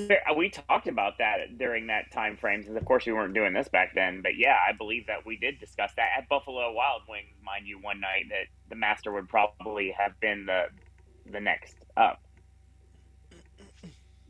That's hard to say. So yeah. All right. Good. So we are moving forward to Nope, not top eight because we still got to go into a couple of other Yeah, things free first. the Best film not in the English language. yeah. Well, I was because it's I think less controversial. I was gonna go to animated film because All right, whatever. we have Encanto, Flea, Luca, and Mitchell's versus the Machines. It was always going to be four, and the fact that Ryan missed, whether that means that that could be the contender for something else taking the fifth spot, be it Bell or one of the other independent ones. Well, I'm still not entirely convinced, and I've seen it now, and I have something to base this on. I'm still not convinced of Flea getting in here Oscar-wise because I feel like the whole Lego Movie thing was them being like real sticklers for everything being animated, right? And I could see like if they're that strict on how they view animation, I would think that would be Flea not getting in here Oscar-wise. There is a ton of Flea that's nothing but like everything that when the story's playing out, everything's animated. But getting to the story, most of it is live action. Yeah, because it's that case that's interesting because it's the way they utilize animation that's really unique, and you'd think that would be what they base it on. But like we were saying, after the Lego Movie stuff, it's like, are they just really concerned about it being fully animation? I mean, we have no way of knowing for sure at this point. We won't know till Tuesday. I mean, not to mention also that we're potentially dealing with a slightly different group of people because the Lego Movie is already like 7 years old at this point, Right. and obviously the voting body has changed in 7 years. So, Yeah, I'd say so. okay. But Brian says Master didn't get in a screenplay. Best animated feature: Bell and Canto, Flea, Luca, Mitchell's versus the Machines. I think I might have I messed remember up the the nod master for not. no. I remember the master missing screenplay, but it's like three acting nominations on top of being a PTA movie. That's why I'd head in that direction. But once again, that's something we'll never know. So Right. Then yeah, best film not in the English language. We've got Drive My Car, The Hand of God, Parallel Mothers, Petit Maman, and Worst Person in the World.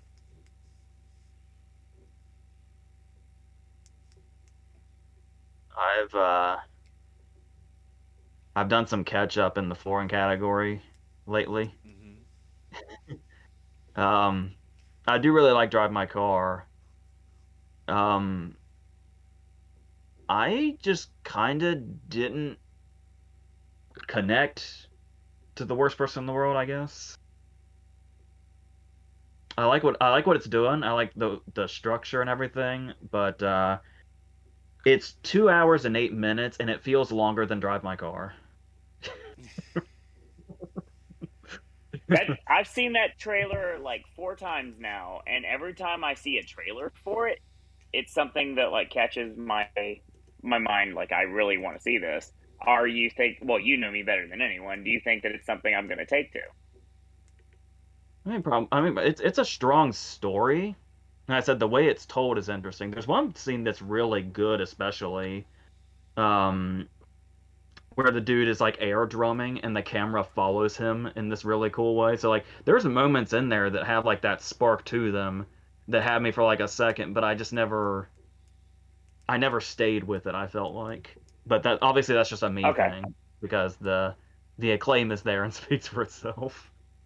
And the lead performance obviously is really good, but yeah, I just kind of felt like a distance. So, and I'd also just watched a Hero, which really happened because I don't typically go for all these movies, but yeah, a Hero had me in a really surprising way, and I think it just kind of maybe it was just that followed by Drive My Car followed by that. It seemed underwhelming by comparison, and that wasn't doing it favors, but It happens.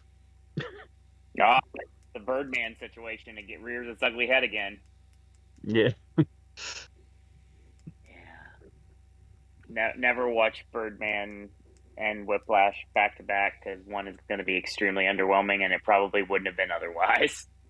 The best part was the fact that Birdman has a drum score. So Yeah, when we went upstairs and that showing of Birdman was ending to the drum score, we were like, "Is this also Whiplash? What the fuck?" that's very true. 100%. Brian says, compartment 6, drive my car, flee a hero and a worst person in the world. Okay. We're a documentary, and then we can finally get into the nitty gritty. Yeah, so documentary decided to go the semi-obvious route. So we got Becoming Cousteau, Cow, Flee, The Rescue, and Summer and Soul, or When the Revolution Could Not Be Televised. So all three of the big hitters make it in, which of course means nothing, because there's always one that gets snubbed. At least. Especially in the documentary category. Then again, is Cousteau in the 15? I can't remember. I think it is. I don't think so. I don't remember it being in there, no. Hang on. Where's my list? It's so interesting how many big players we have in documentary and foreign, because there's usually just like each category has like one or two that stand out, but they all have like so many that are high profile. Oh yeah, it didn't. Yeah, Critics' Choice Documentary Awards. Oh god, they even do their own.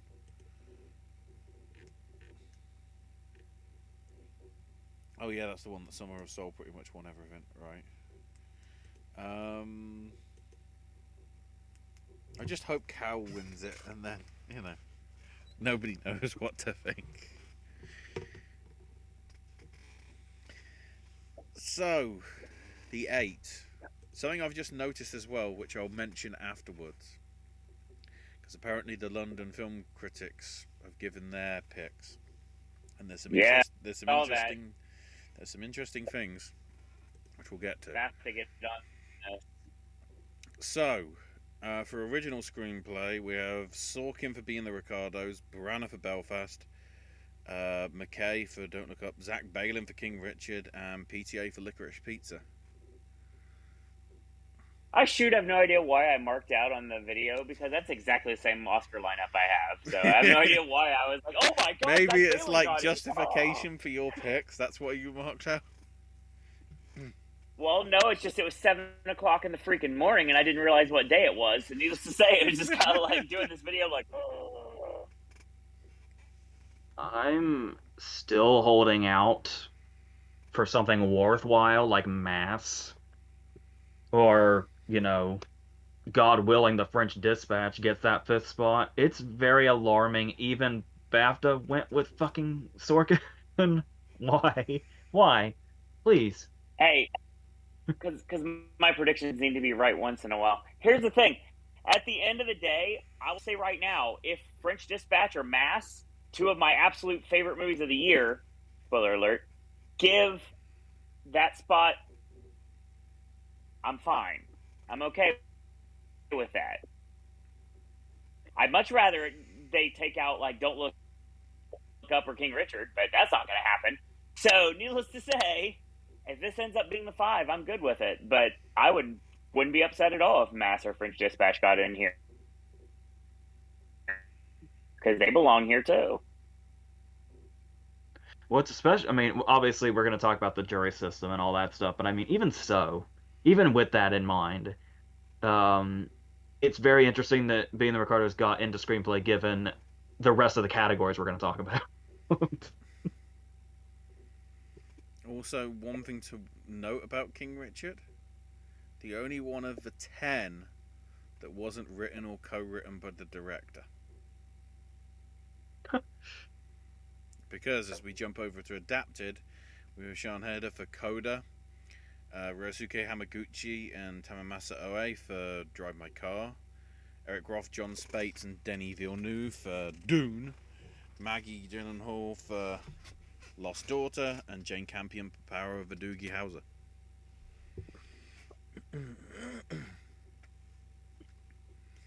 Yeah, I hope Dune doesn't get that spot because I want it to go to Tick Tick Boom.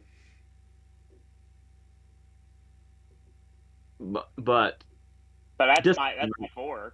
So. Disclaimer. What's one of the reasons you don't want Dune here?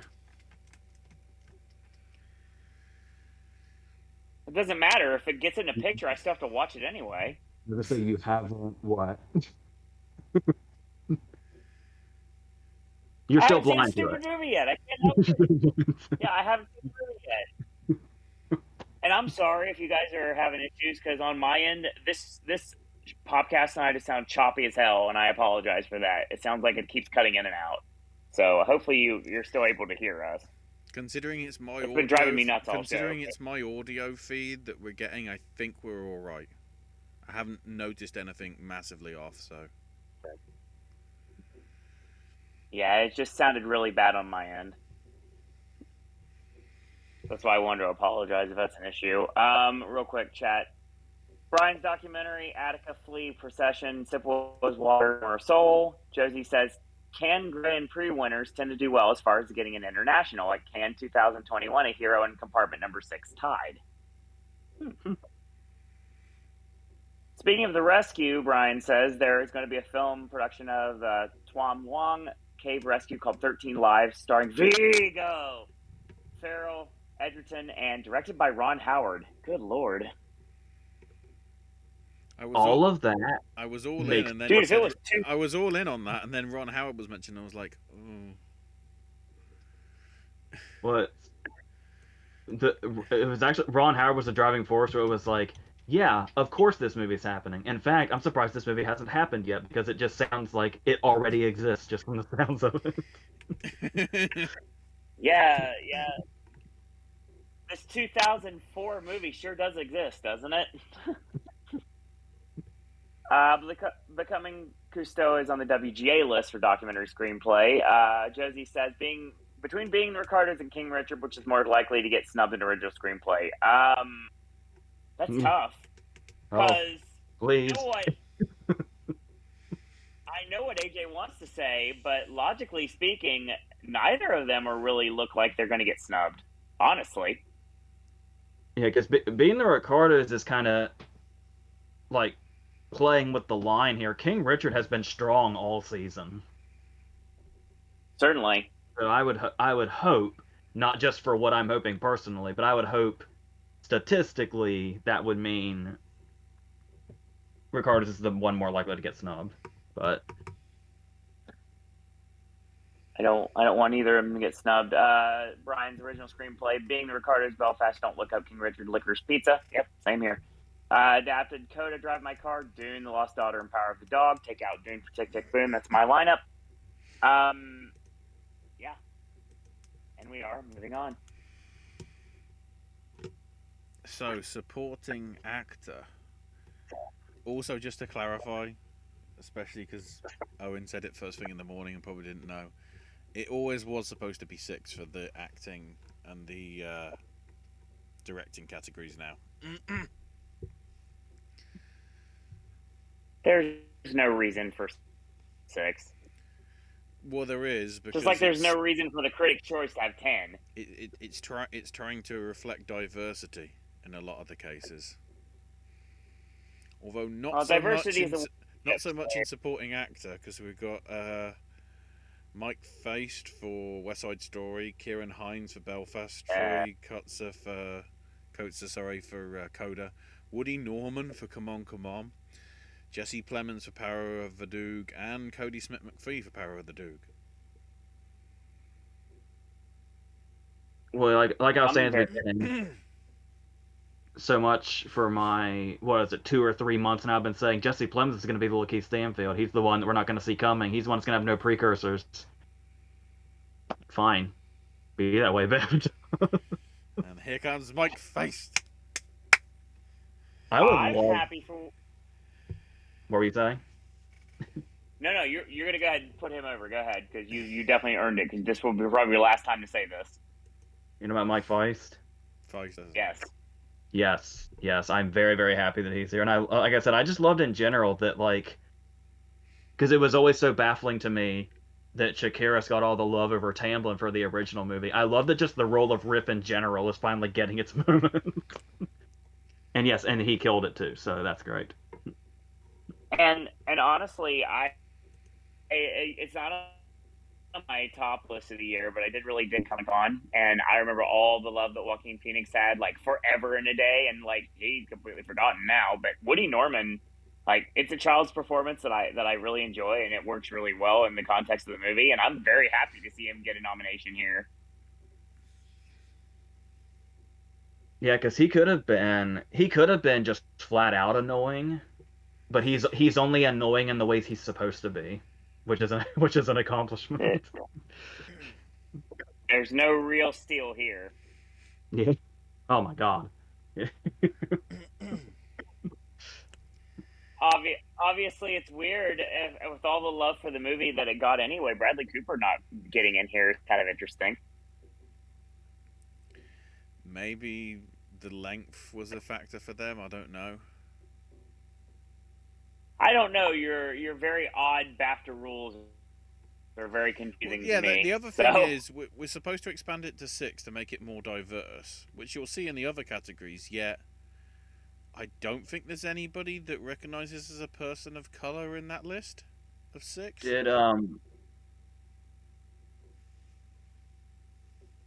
There's one thing to go on. I asked him before, what was the last performance that was as short as Cooper's to get in? I'm gonna guess that'd be Ruby Dee, right. American Gangster. But I don't remember how many places she got in at SAG. I think that makes sense.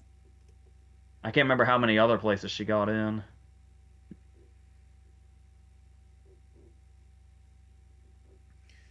I'm trying to think.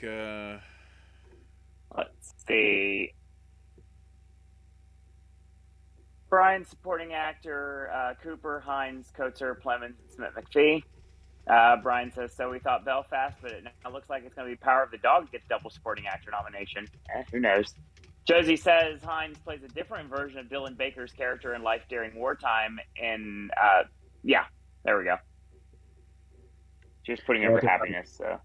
Yeah, because I was thinking the really, and it's funny because this is back in the news again, how weird and eerie it is that Michael Kenneth Williams took over for Philip Seymour Hoffman for Life During Wartime, and how they had very eerily similar real life deaths. It's like that's like the first thing I thought of after we lost Michael Kenneth Williams. Is like how weird Life During Wartime is now.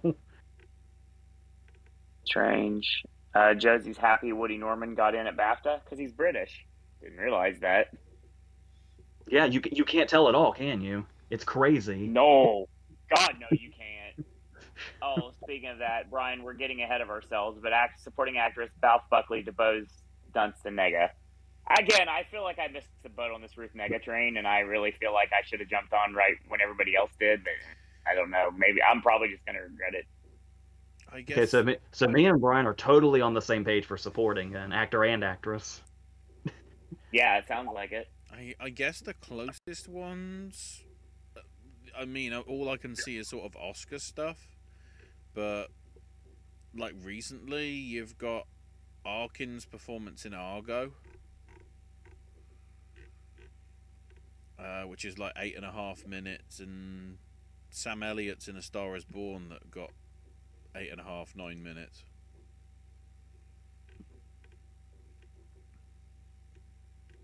I would have thought both of those were longer.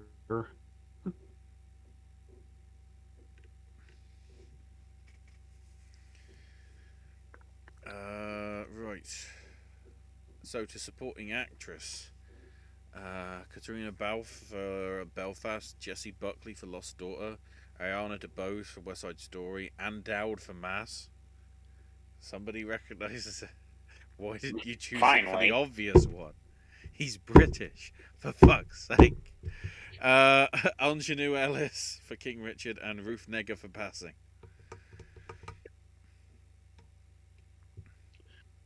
don't want to jump the gun or anything, but I knew I could count on you, BAFTA, to bring Buckley into this. I can't remember how long ago I said that. It was a long fucking time ago. And I think, thank you for pulling through. Well, they've got to recognize it at some point.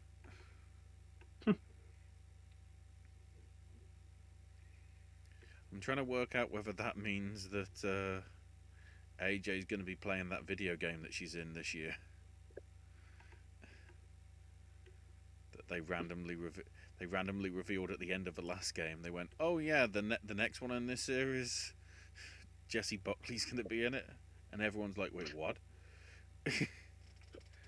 I mean, okay, what's his name from Son of Rambo? Will Poulter was in the one.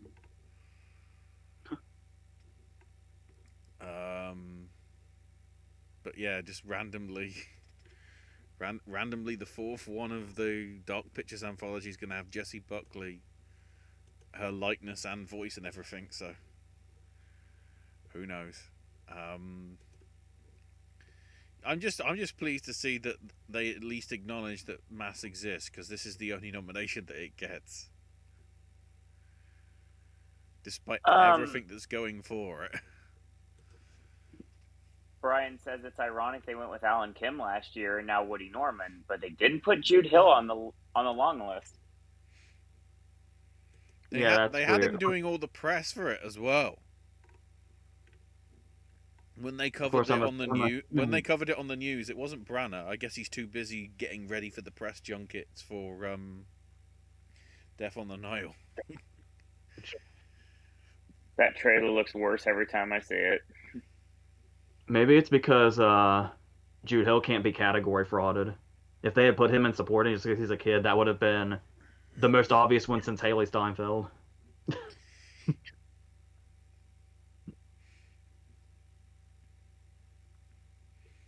So yeah, in terms of, I'm trying to see, I guess that means, yeah, Dunst got quote unquote snubbed. It's okay. We have to, because I know people have knee-jerk reactions. It can't be expressed enough. Because of the jury system, getting in BAFTA is great. Getting snubbed at BAFTA with this new system really doesn't hurt necessarily. It matters, but it doesn't. But it does. Yeah. I know you could say that ad nauseum 150 times, and there'll still be people saying, "Oh, they didn't get in at BAFTA. They're so in danger." They're not. Especially not Dunst. So for actor, we've got Adil Akhtar for Ali and Ava, Mahershala Ali for Swan Song, Cumberbatch for Power of the Dog, DiCaprio for Don't Look Up, Stephen Graham for Boiling Point, and Will Smith for King Richard. They absolutely love that dude. Yeah. The Academy really, really loves him. Honestly, after this, I would not be surprised if Ollie's the fifth. Oh, I thought you were talking about DiCaprio. Maybe Ollie, actually. The Academy loves that dude.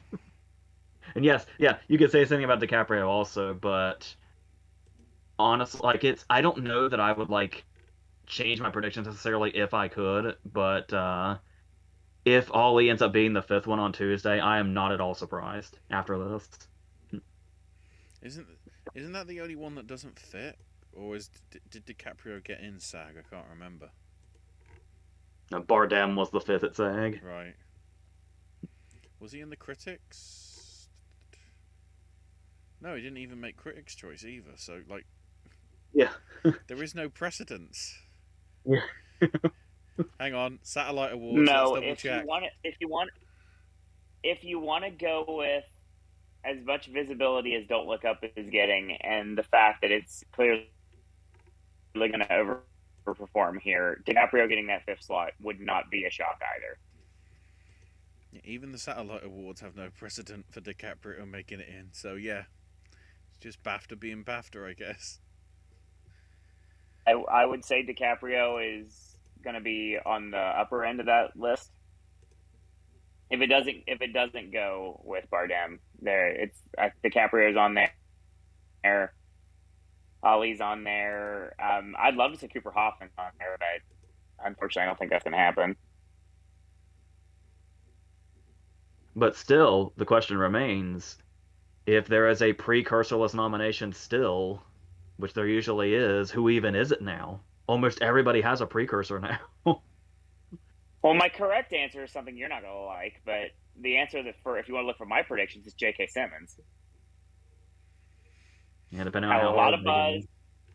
Yeah, if they go really hard on being the Ricardos, it's a very good possibility it's going to happen. But if it doesn't, then yeah, there really isn't anybody that jumps to my mind immediately that it could be that spot. Unless we're underestimating some movies that people are overestimating in other forms that we're not seeing anywhere. The DiCaprio thing is not out of the realm of possibility, not at all. Especially if they Don't Look Up that much. And it's clear that they do.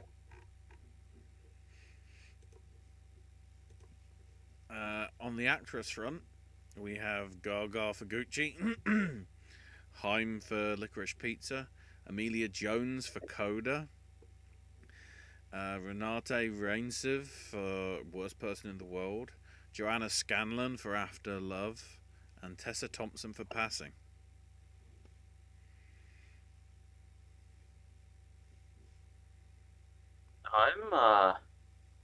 This Tessa Thompson thing, I feel like can't be completely ignored. No. I think Amelia Jones is a bigger shot at this point, especially if they go heavy on Coda, like people were thinking they might. Because you could have Jones, Coaster, and Matlin all get in. But again, and for screenplay, get in, and Sean Heder gets the last spot director. Which I don't want that to happen. Amelia has the British skew, though. Remember. That doesn't matter. Coda has the movie that everybody seems to really want to. If you're trying to highlight English actors as well as the international ones, there's a way. In your theory, that would make Matlin the precursorless nom. Yes, that I've been saying since August, and I went against it, and then I came back to it at the last minute. But I want Hamaguchi to get that final spot, so that's a moot point anyway. Maybe there won't be a precursorless acting nomination, but I feel like there always is. Seems like there should be. It very nearly was DiCaprio. And then BAFTA ruined it.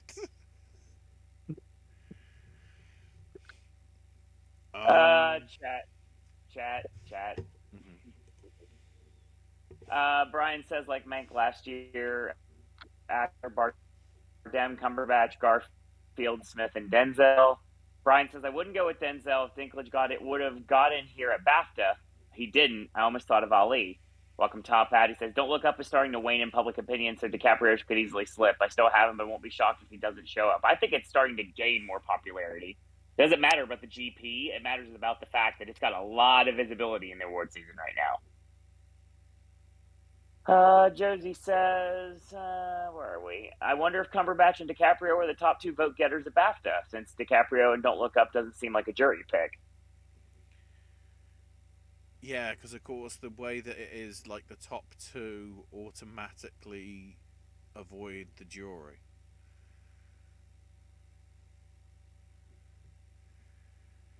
I'm trying to. That's like I was telling you, Owen. As much as you didn't want to hear it, it's like we were talking about how we've been just kind of assuming all season that Will Smith would eventually capture this race when we got to these big ones. But then there was always the possibility. There's always the possibility that meant we were sleeping on Garfield.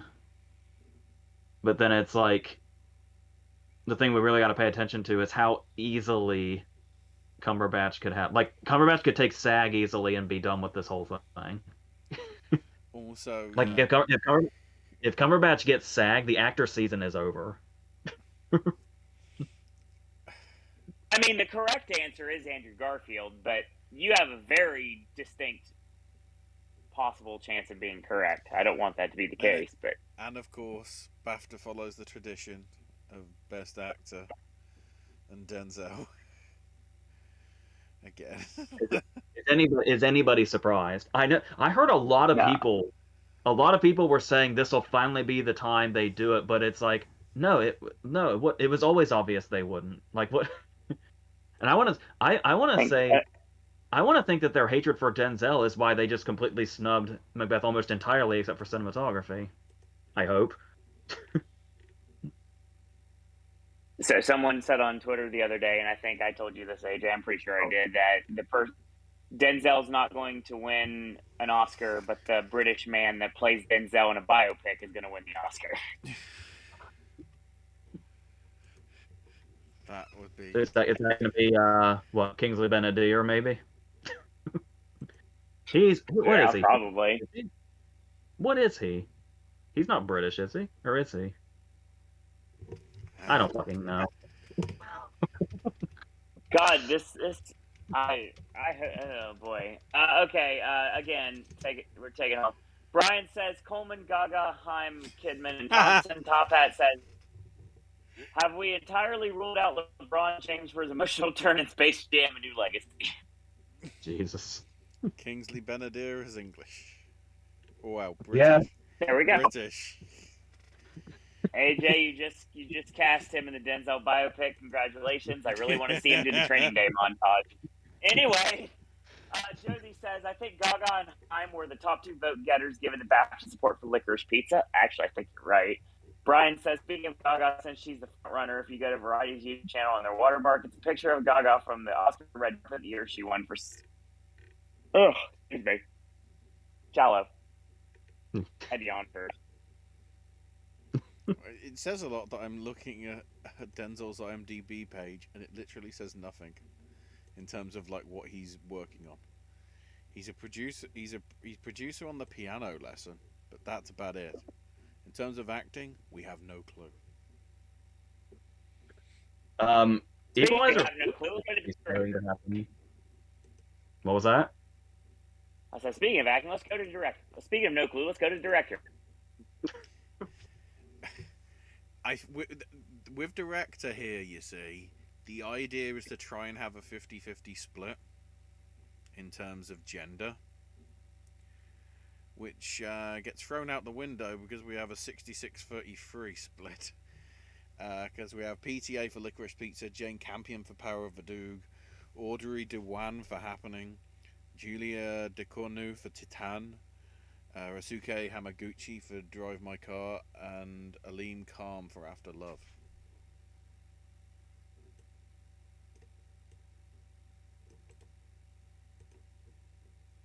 Is there anybody want to add anything?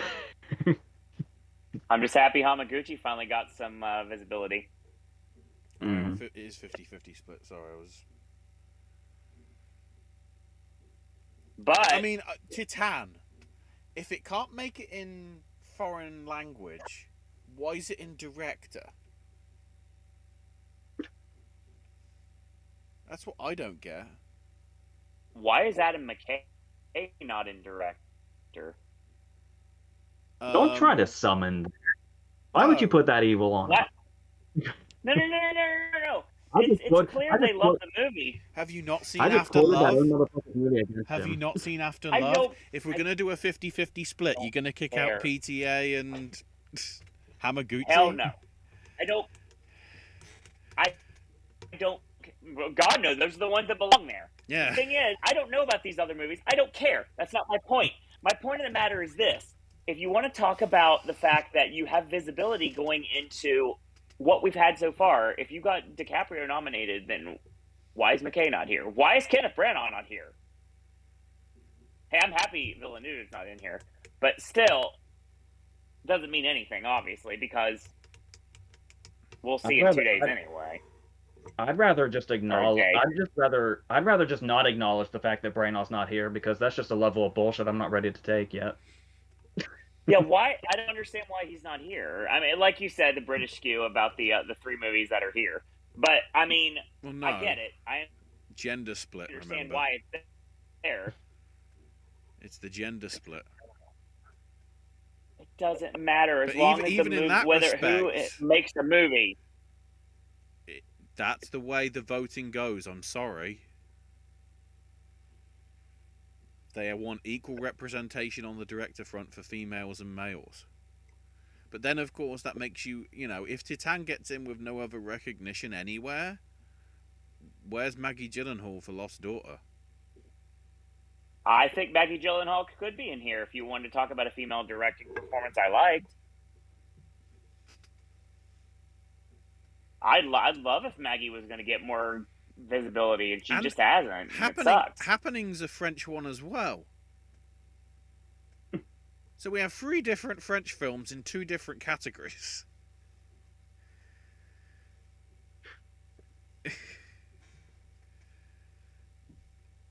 All of which it's their only nomination.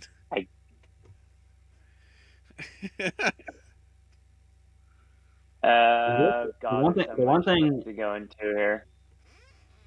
The one thing that we can take away from this is how I believe most of us were predicting Hamaguchi and director Oscar-wise, and how Pavel Koski got this nomination and Vinterberg got this nomination. So Hamaguchi's in a good pattern right now. 100%. But yeah, I think I just kind of jinxed myself when we're talking about Sean Heder at this point. It's if they go heavy on Coda, it's possible. And I didn't think about that until just like today. So what I don't know what it is that's making me say this, but when you talk about Sean Heder potentially getting in, I'm thinking back to when Lenny Abrahamson got in for Room and how out of nowhere that felt. But it's because they just went really hard for the movie. Even though Jacob Tremblay still missed, still like they went much harder on Room than we thought they would.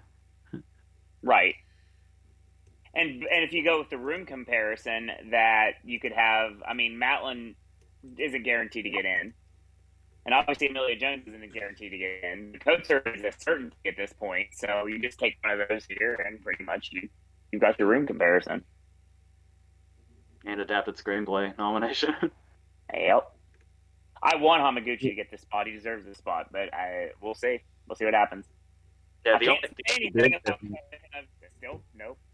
Go behind to it. The only big difference with Room is that Room had a guaranteed win coming in. Yeah. Coaster's got really good visibility, but I don't think he's winning the Oscar. Yeah, we'll see. Because I'm still not convinced about Casey McPhee winning, even though he's won everything else, and I don't know exactly where that comes from. Apart from they don't typically go for younger actors, but that'll be interesting.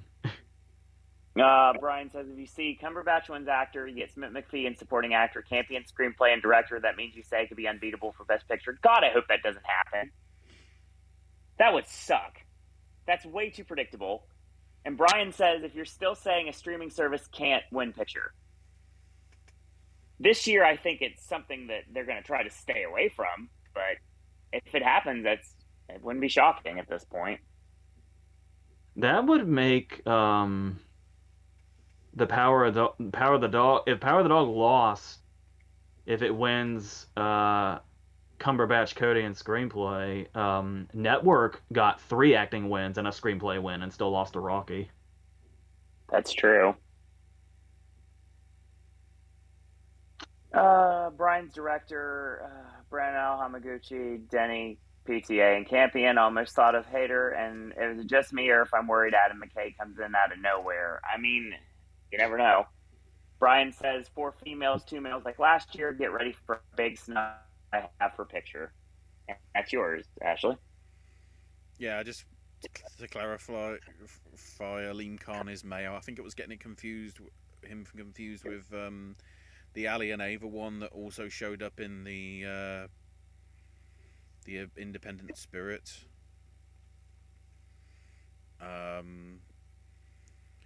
But yeah, picture. An interesting 5. Belfast, Don't Look Up, Dune, Licorice Pizza, and Power of the Dog. The reason why I say it's interesting is Don't Look Up only has 4. Whereas well, I mean, Licorice Pizza has 5, but then Belfast has 6 overall. Power of the Dog has 8, and then Dune has 11. Yes, it does. I, I guess we've been alluding to this whole time. Yeah, I guess it can't be ignored that this is a really big fucking get for Don't Look Up. Mm-hmm. Oh, most definitely.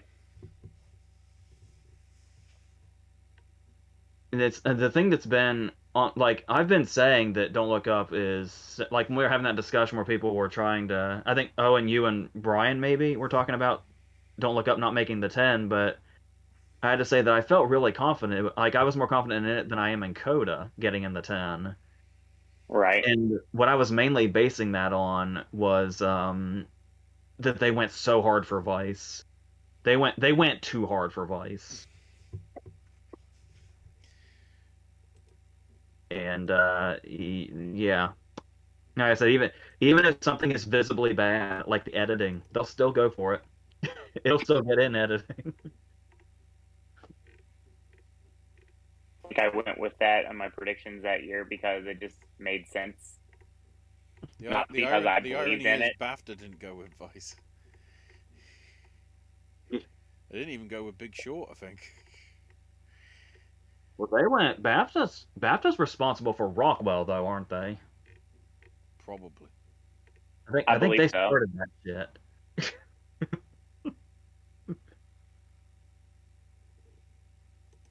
Josie says, so happy Licorice Pizza made it in here. Yeah, same here. That's great visibility. It's done so well. I'm very happy. I feel really confident in what I've been saying for a lot of the season about Licorice Pizza being the sleeper choice because Licorice Pizza is getting stronger with like everything that comes out. Yeah, 100%. Where are we? Let me look at mine. Take a shot. So, Josie says I can see Don't Look Up getting an editing nomination over Belfast or Power of the Dog. I Yeah. mean, I got Belfast in there, but I mean, we'll see. I think you underestimate how much they love their choppy shit. Yeah. Brian says, speaking of Licorice Pizza, I don't want to get Owen's hopes up since it did so well at BAFTA despite the jury voting, but depending on the Oscar nominations at Belfast, if it goes down a bit. Bong says he's a big fan of Don't Look Up. Yeah, Josie, I saw that too. I saw where Scorsese was trying to pimp out Nightmare Alley. Oh, God, why? He really dug it, I guess. It's that black and white version, man. Seriously, it's changing a lot of people's opinions of the movie. I won't even lie about that. I mean, if worse come to worse, and there's nothing. Del Toro's just copying off director Bong. Dude, if I like worse come to worse, if we're not getting it, If I remember correctly, before Bong, it was George Miller, and I'm sure there's one before George Miller too. I mean, if we're not getting any movies theatrically this week that I can watch, and we're not getting Coda, and I don't have a way to see Dune, then I mean, I might have to watch that black and white Nightmare Alley just so I can see if I can see anything different in it. I mean, I won't, but I could. I'll quickly mention the London film critics. Not that I know More.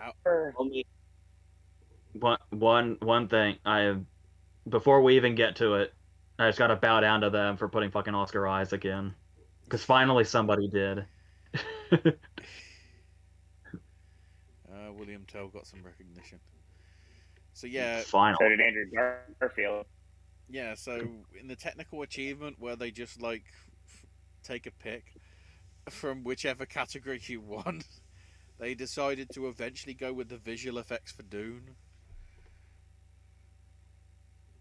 Which, you know, that's like all the other tech categories put into one. So you've got like stunts and production design and cinematography and choreography and animation and music and film editing. It's like, what? They clearly don't want to be a proper film critics circle award where it's just like, yeah, we'll just stick this in the same category. None of the films listed in short film of the year or in the BAFTAs. Although I do like the fact that one of the nominees was called Expensive Shit. Um, Breakthrough filmmaker did go to Rebecca Hall for Passing, so that probably explains why she made it into the BAFTA stuff. Jude can't even win Best Young Performer because that went to Woody Norman for Come On, Come On. Jesus. Also beating Amelia Jones for Coda as well. British Irish Actress of the Year went to Tilda Swinton for Souvenir Part 2, Memoria and French Dispatch. I completely forgot Olivia Colman was in that Louis Wayne thing as well. And Mothering Sunday. And Ron's Gonorrhea. And Ruth Negga was in the Polystyrene documentary film. Does that count as actress? I'm trying to remember. I wouldn't. Oh, but and then Garfield winning for actor. Finally. Where's the visibility for Tick Tick Boom then? That's my question. I don't know whether Tick Tick Boom even got a proper release over here other than got stuck on Netflix. I don't know. Outside, there's been my local art house that usually shows it. I can't remember whether they actually did show Tick Tick Boom. They show Power of the Doog and Don't Look Up, but I don't remember Tick Tick Boom really getting a big release over here. At all, man. Don't get me wrong, it's out, it's on Netflix for people to watch, but in terms of like cinema stuff, it must have had like a few showings where it was eligible, but it certainly didn't come that I'm aware of anywhere near me. I'll tell you right now, if you have a way to see that in a theater, it's a movie you need to watch in a theater if you're able to. Especially with really good speakers, so you can hear all the Jonathan Larson music, and just like nature intended. Souvenir Part 2 also got Best British Film of the Year. Summer and Soul got Best Documentary. But of course that gets confusing because the other contenders also included Gunda and Most Beautiful Boy in the World, which would have been last year's Oscars. Foreign language went to Drive My Car, as it did for screenwriting. Although you'll both be pleased to know that Wes Anderson did get recognised in the nominations. yes. There you go. Heck yeah. Ruth Negga for Passing got Supporting Actress. I'm really kicking myself right now for that. And they also went with the double for West Side Story as well with DeBose and Moreno. So, I mean, I had it back in December, and I pivoted in January, so. Smith McPhee got support. That's what. Oh, go ahead. No, that's just when I was thinking that it was going to be a West Side Story love fest, and every day it seems more and more that's not happening.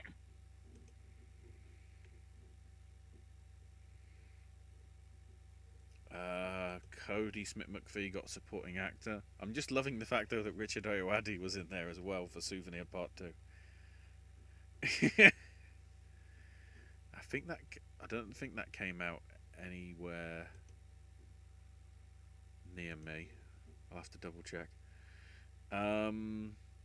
Coleman got Actress for Lost Daughter. Cumberbatch got Actor for Power of the Doog.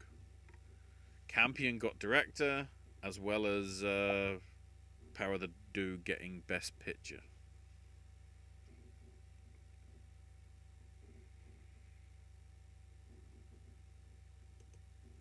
So whether that, how much that will move towards anything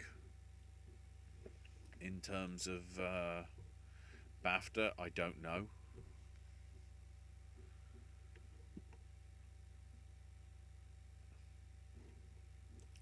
But yeah, I think that's everything wrapped up. In terms of the BAFTA Fellowship and the BAFTA Outstanding British Contribution, they still haven't established what they're doing with them yet. They have put in new vetting processes and like a new committee to decide on them, but that I believe will be for next year. So there will be no special awards. It will just be what we talked about. All right. Last bits of chat here. Brian says Licorice Pizza could be the front runner if we're not going with streaming service. God, I hope so. Josie says, I don't know if Tick Tick Boom will make the 10. It very well can, but I'm not entirely sure because it's not ceiling isn't that high. I mean, it deserves to be there. I hope it makes it. Let's see. Josie said, I can't stress it enough. Power of the Dog is a movie too good to be on Netflix. I think we talked about this a couple times. AJ responded to that last time as well. There, miraculously enough, is a theater near me that's going to have it. And I want to take advantage of that. I'm hoping it's so fucking icy here at the moment. I don't know how much that's going to be a problem, but the Power of the Dog is in a theater like 40 minutes away from me. It's the theater that we were talking about earlier. That's what he's alluding to. So again, just like I said with Tick Tick Boom and great speakers, the second that he comes on the screen and you hear those spurs and you're in a theater with surround sound, you 100% need to see this movie theatrically. Brian says, best picture being the Ricardos, Belfast Code, Don't Look Up, Dune King, Richard, Licorice Pizza, Lost Daughter, Power of the Dog, and Tick Tick Boom. He said, I snub West Side Story, but I have Sound and Arena's, and my most nominations, Dune with 11, Power of the Dog with 9, Belfast with 7. I don't know that I would snub West Side Story, but maybe that's just me. I mean, I didn't snub it, but I mean, we'll see what happens on Tuesday. I mean, if fucking Spielberg got a fucking Warhorse in, yeah, please tell me. And that was in a field of 9, I think. That would be a tragedy. Even though I like it, but I'm also kind of lukewarm to West Side Story. It would kind of be a travesty if one Spielberg movie like Warhorse got in and West Side Story couldn't. That would be very unfortunate. Right.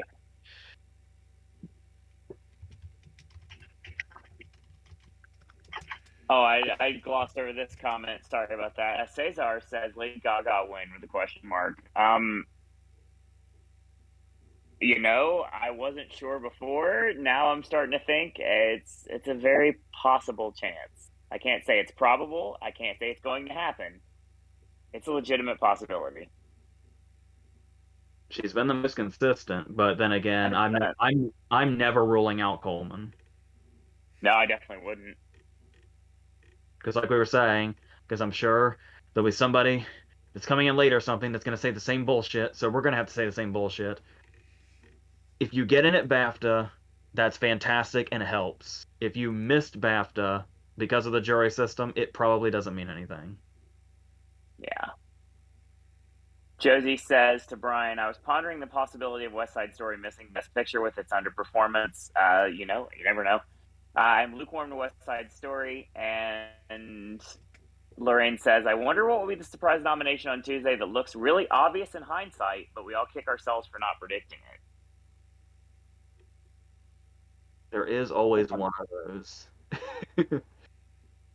I guess for me personally, Lorraine, I'd probably have to say Ruth Nega for passing because I feel like I've slept on it the entire season, and it's more and more I look, the more and more I think it's probably a certainty at this point.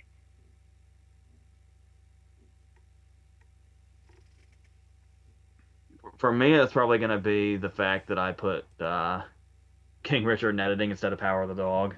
I'm probably gonna hate myself for that later. I don't have Power of the Dog in editing either. So I mean, we're about even on that one. I don't And think I do. I've already mentioned I'm gonna go ahead and pre-game kicking myself in the head for not going with Affairs of the Art for animated short. Yeah. I'm also very confused because apparently, even though they're doing a Valentine's Day screening of Marry Me at my local cinema, it is apparently opening this Friday. So why couldn't you pre-book the Valentine's Day one, but not any of the other days? I mean, admittedly, it's getting released alongside Uncharted and Death on the Nile, so it's deaf enough anyway. So. Oh, funny. Lorraine actually sent me a picture to prove her celebrity encounter, so I can 100% vouch for this picture being a shoot. Shoot. Shout. God, please, Mr. Kennedy's how long ago? Seriously? 2013. Yeah. God Nearly damn. 10 years. And as my Twitter keeps blowing up for being at the AEW tapings last night, I'm pretty sure we're done. Yeah. Oh, I guess we'll wrap in Bry's, just as like a final thing, Bry's predictions on our nomination, or Bry's nomination count of our predictions tomorrow. real quick. Last year, Lakeith Stanfield, that's the one everybody was predicting. Yeah, we were. It's just we did it the wrong category. There we go. AJ and Ashley have Power of the Dog with 11. I have Dune with 10. Thanks, Brian. Outer space. Yes. God, I love it. That said, I give Power of the Dog 11. Does that? I'm guessing the only reason it moves ahead of Dune is because of the. Well, at least I have 3 acting nominations. You, AJ, have 4, right? I say, yeah, Buckley and Clemens. Hold on.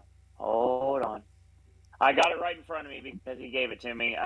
Take a shot. AJ, Power of the Dog 11, Dune 10, Belfast 6, Flicker's Pizza 6, King Richard 5, Macbeth 4. Take a shot. Ricardo's Coda, Don't Look Up, Drive My Car, Encanto, House of Gucci, Lost Daughter, Nightmare Alley, Tick Tick Boom, West Side Story 3. Cruella, Tammy Faye, Flea, French Dispatch, No Time to Die, Passing, Spider-Man 2. That's AJ's. Ashley's got Power is 11, Dune's 10, Licorice Pizza 8, Belfast 7, No Time to Die 7. Don't Look Up, Drive My Car, House of Gucci, King Richard, West Side Story at 4, Coda, Flea, Lost Daughter at 3, Cruella and Canto, French Dispatch, Last Night in Soho, Passing, Spider-Man, Tick Tick Boom, Macbeth in 2. And I have got Dune for 10, Power of the Dog for 9, Belfast for 8, Licorice Pizza for 8, Ricardo's for 5, Don't Look Up, Tick Tick Boom, West Side Story also for 5, Coda, King Richard for 4, Drive My Car, Encanto, Flea, Lost Daughter, and Macbeth for 3. Cruella, Tammy Faye, French Dispatch, Nightmare Alley, No Time to Die for 2. It says a lot that we only have like Don't Look Up for like 4 or 5 nominations, but it's somehow still in picture.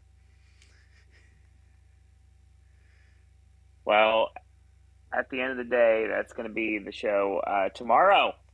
Little Siskel and Ebert action. AJ, Ashley, and yes, I actually am going to get in this, even though I'm probably not going to do very well. We're going to not really predict, but we're going to set up if we were in charge of the Oscars, who our 5 would be for all the categories. And we're doing 10 for picture as well, of course. Mm-hmm. I mean, I already did in a separate video, so I guess it doesn't matter to me.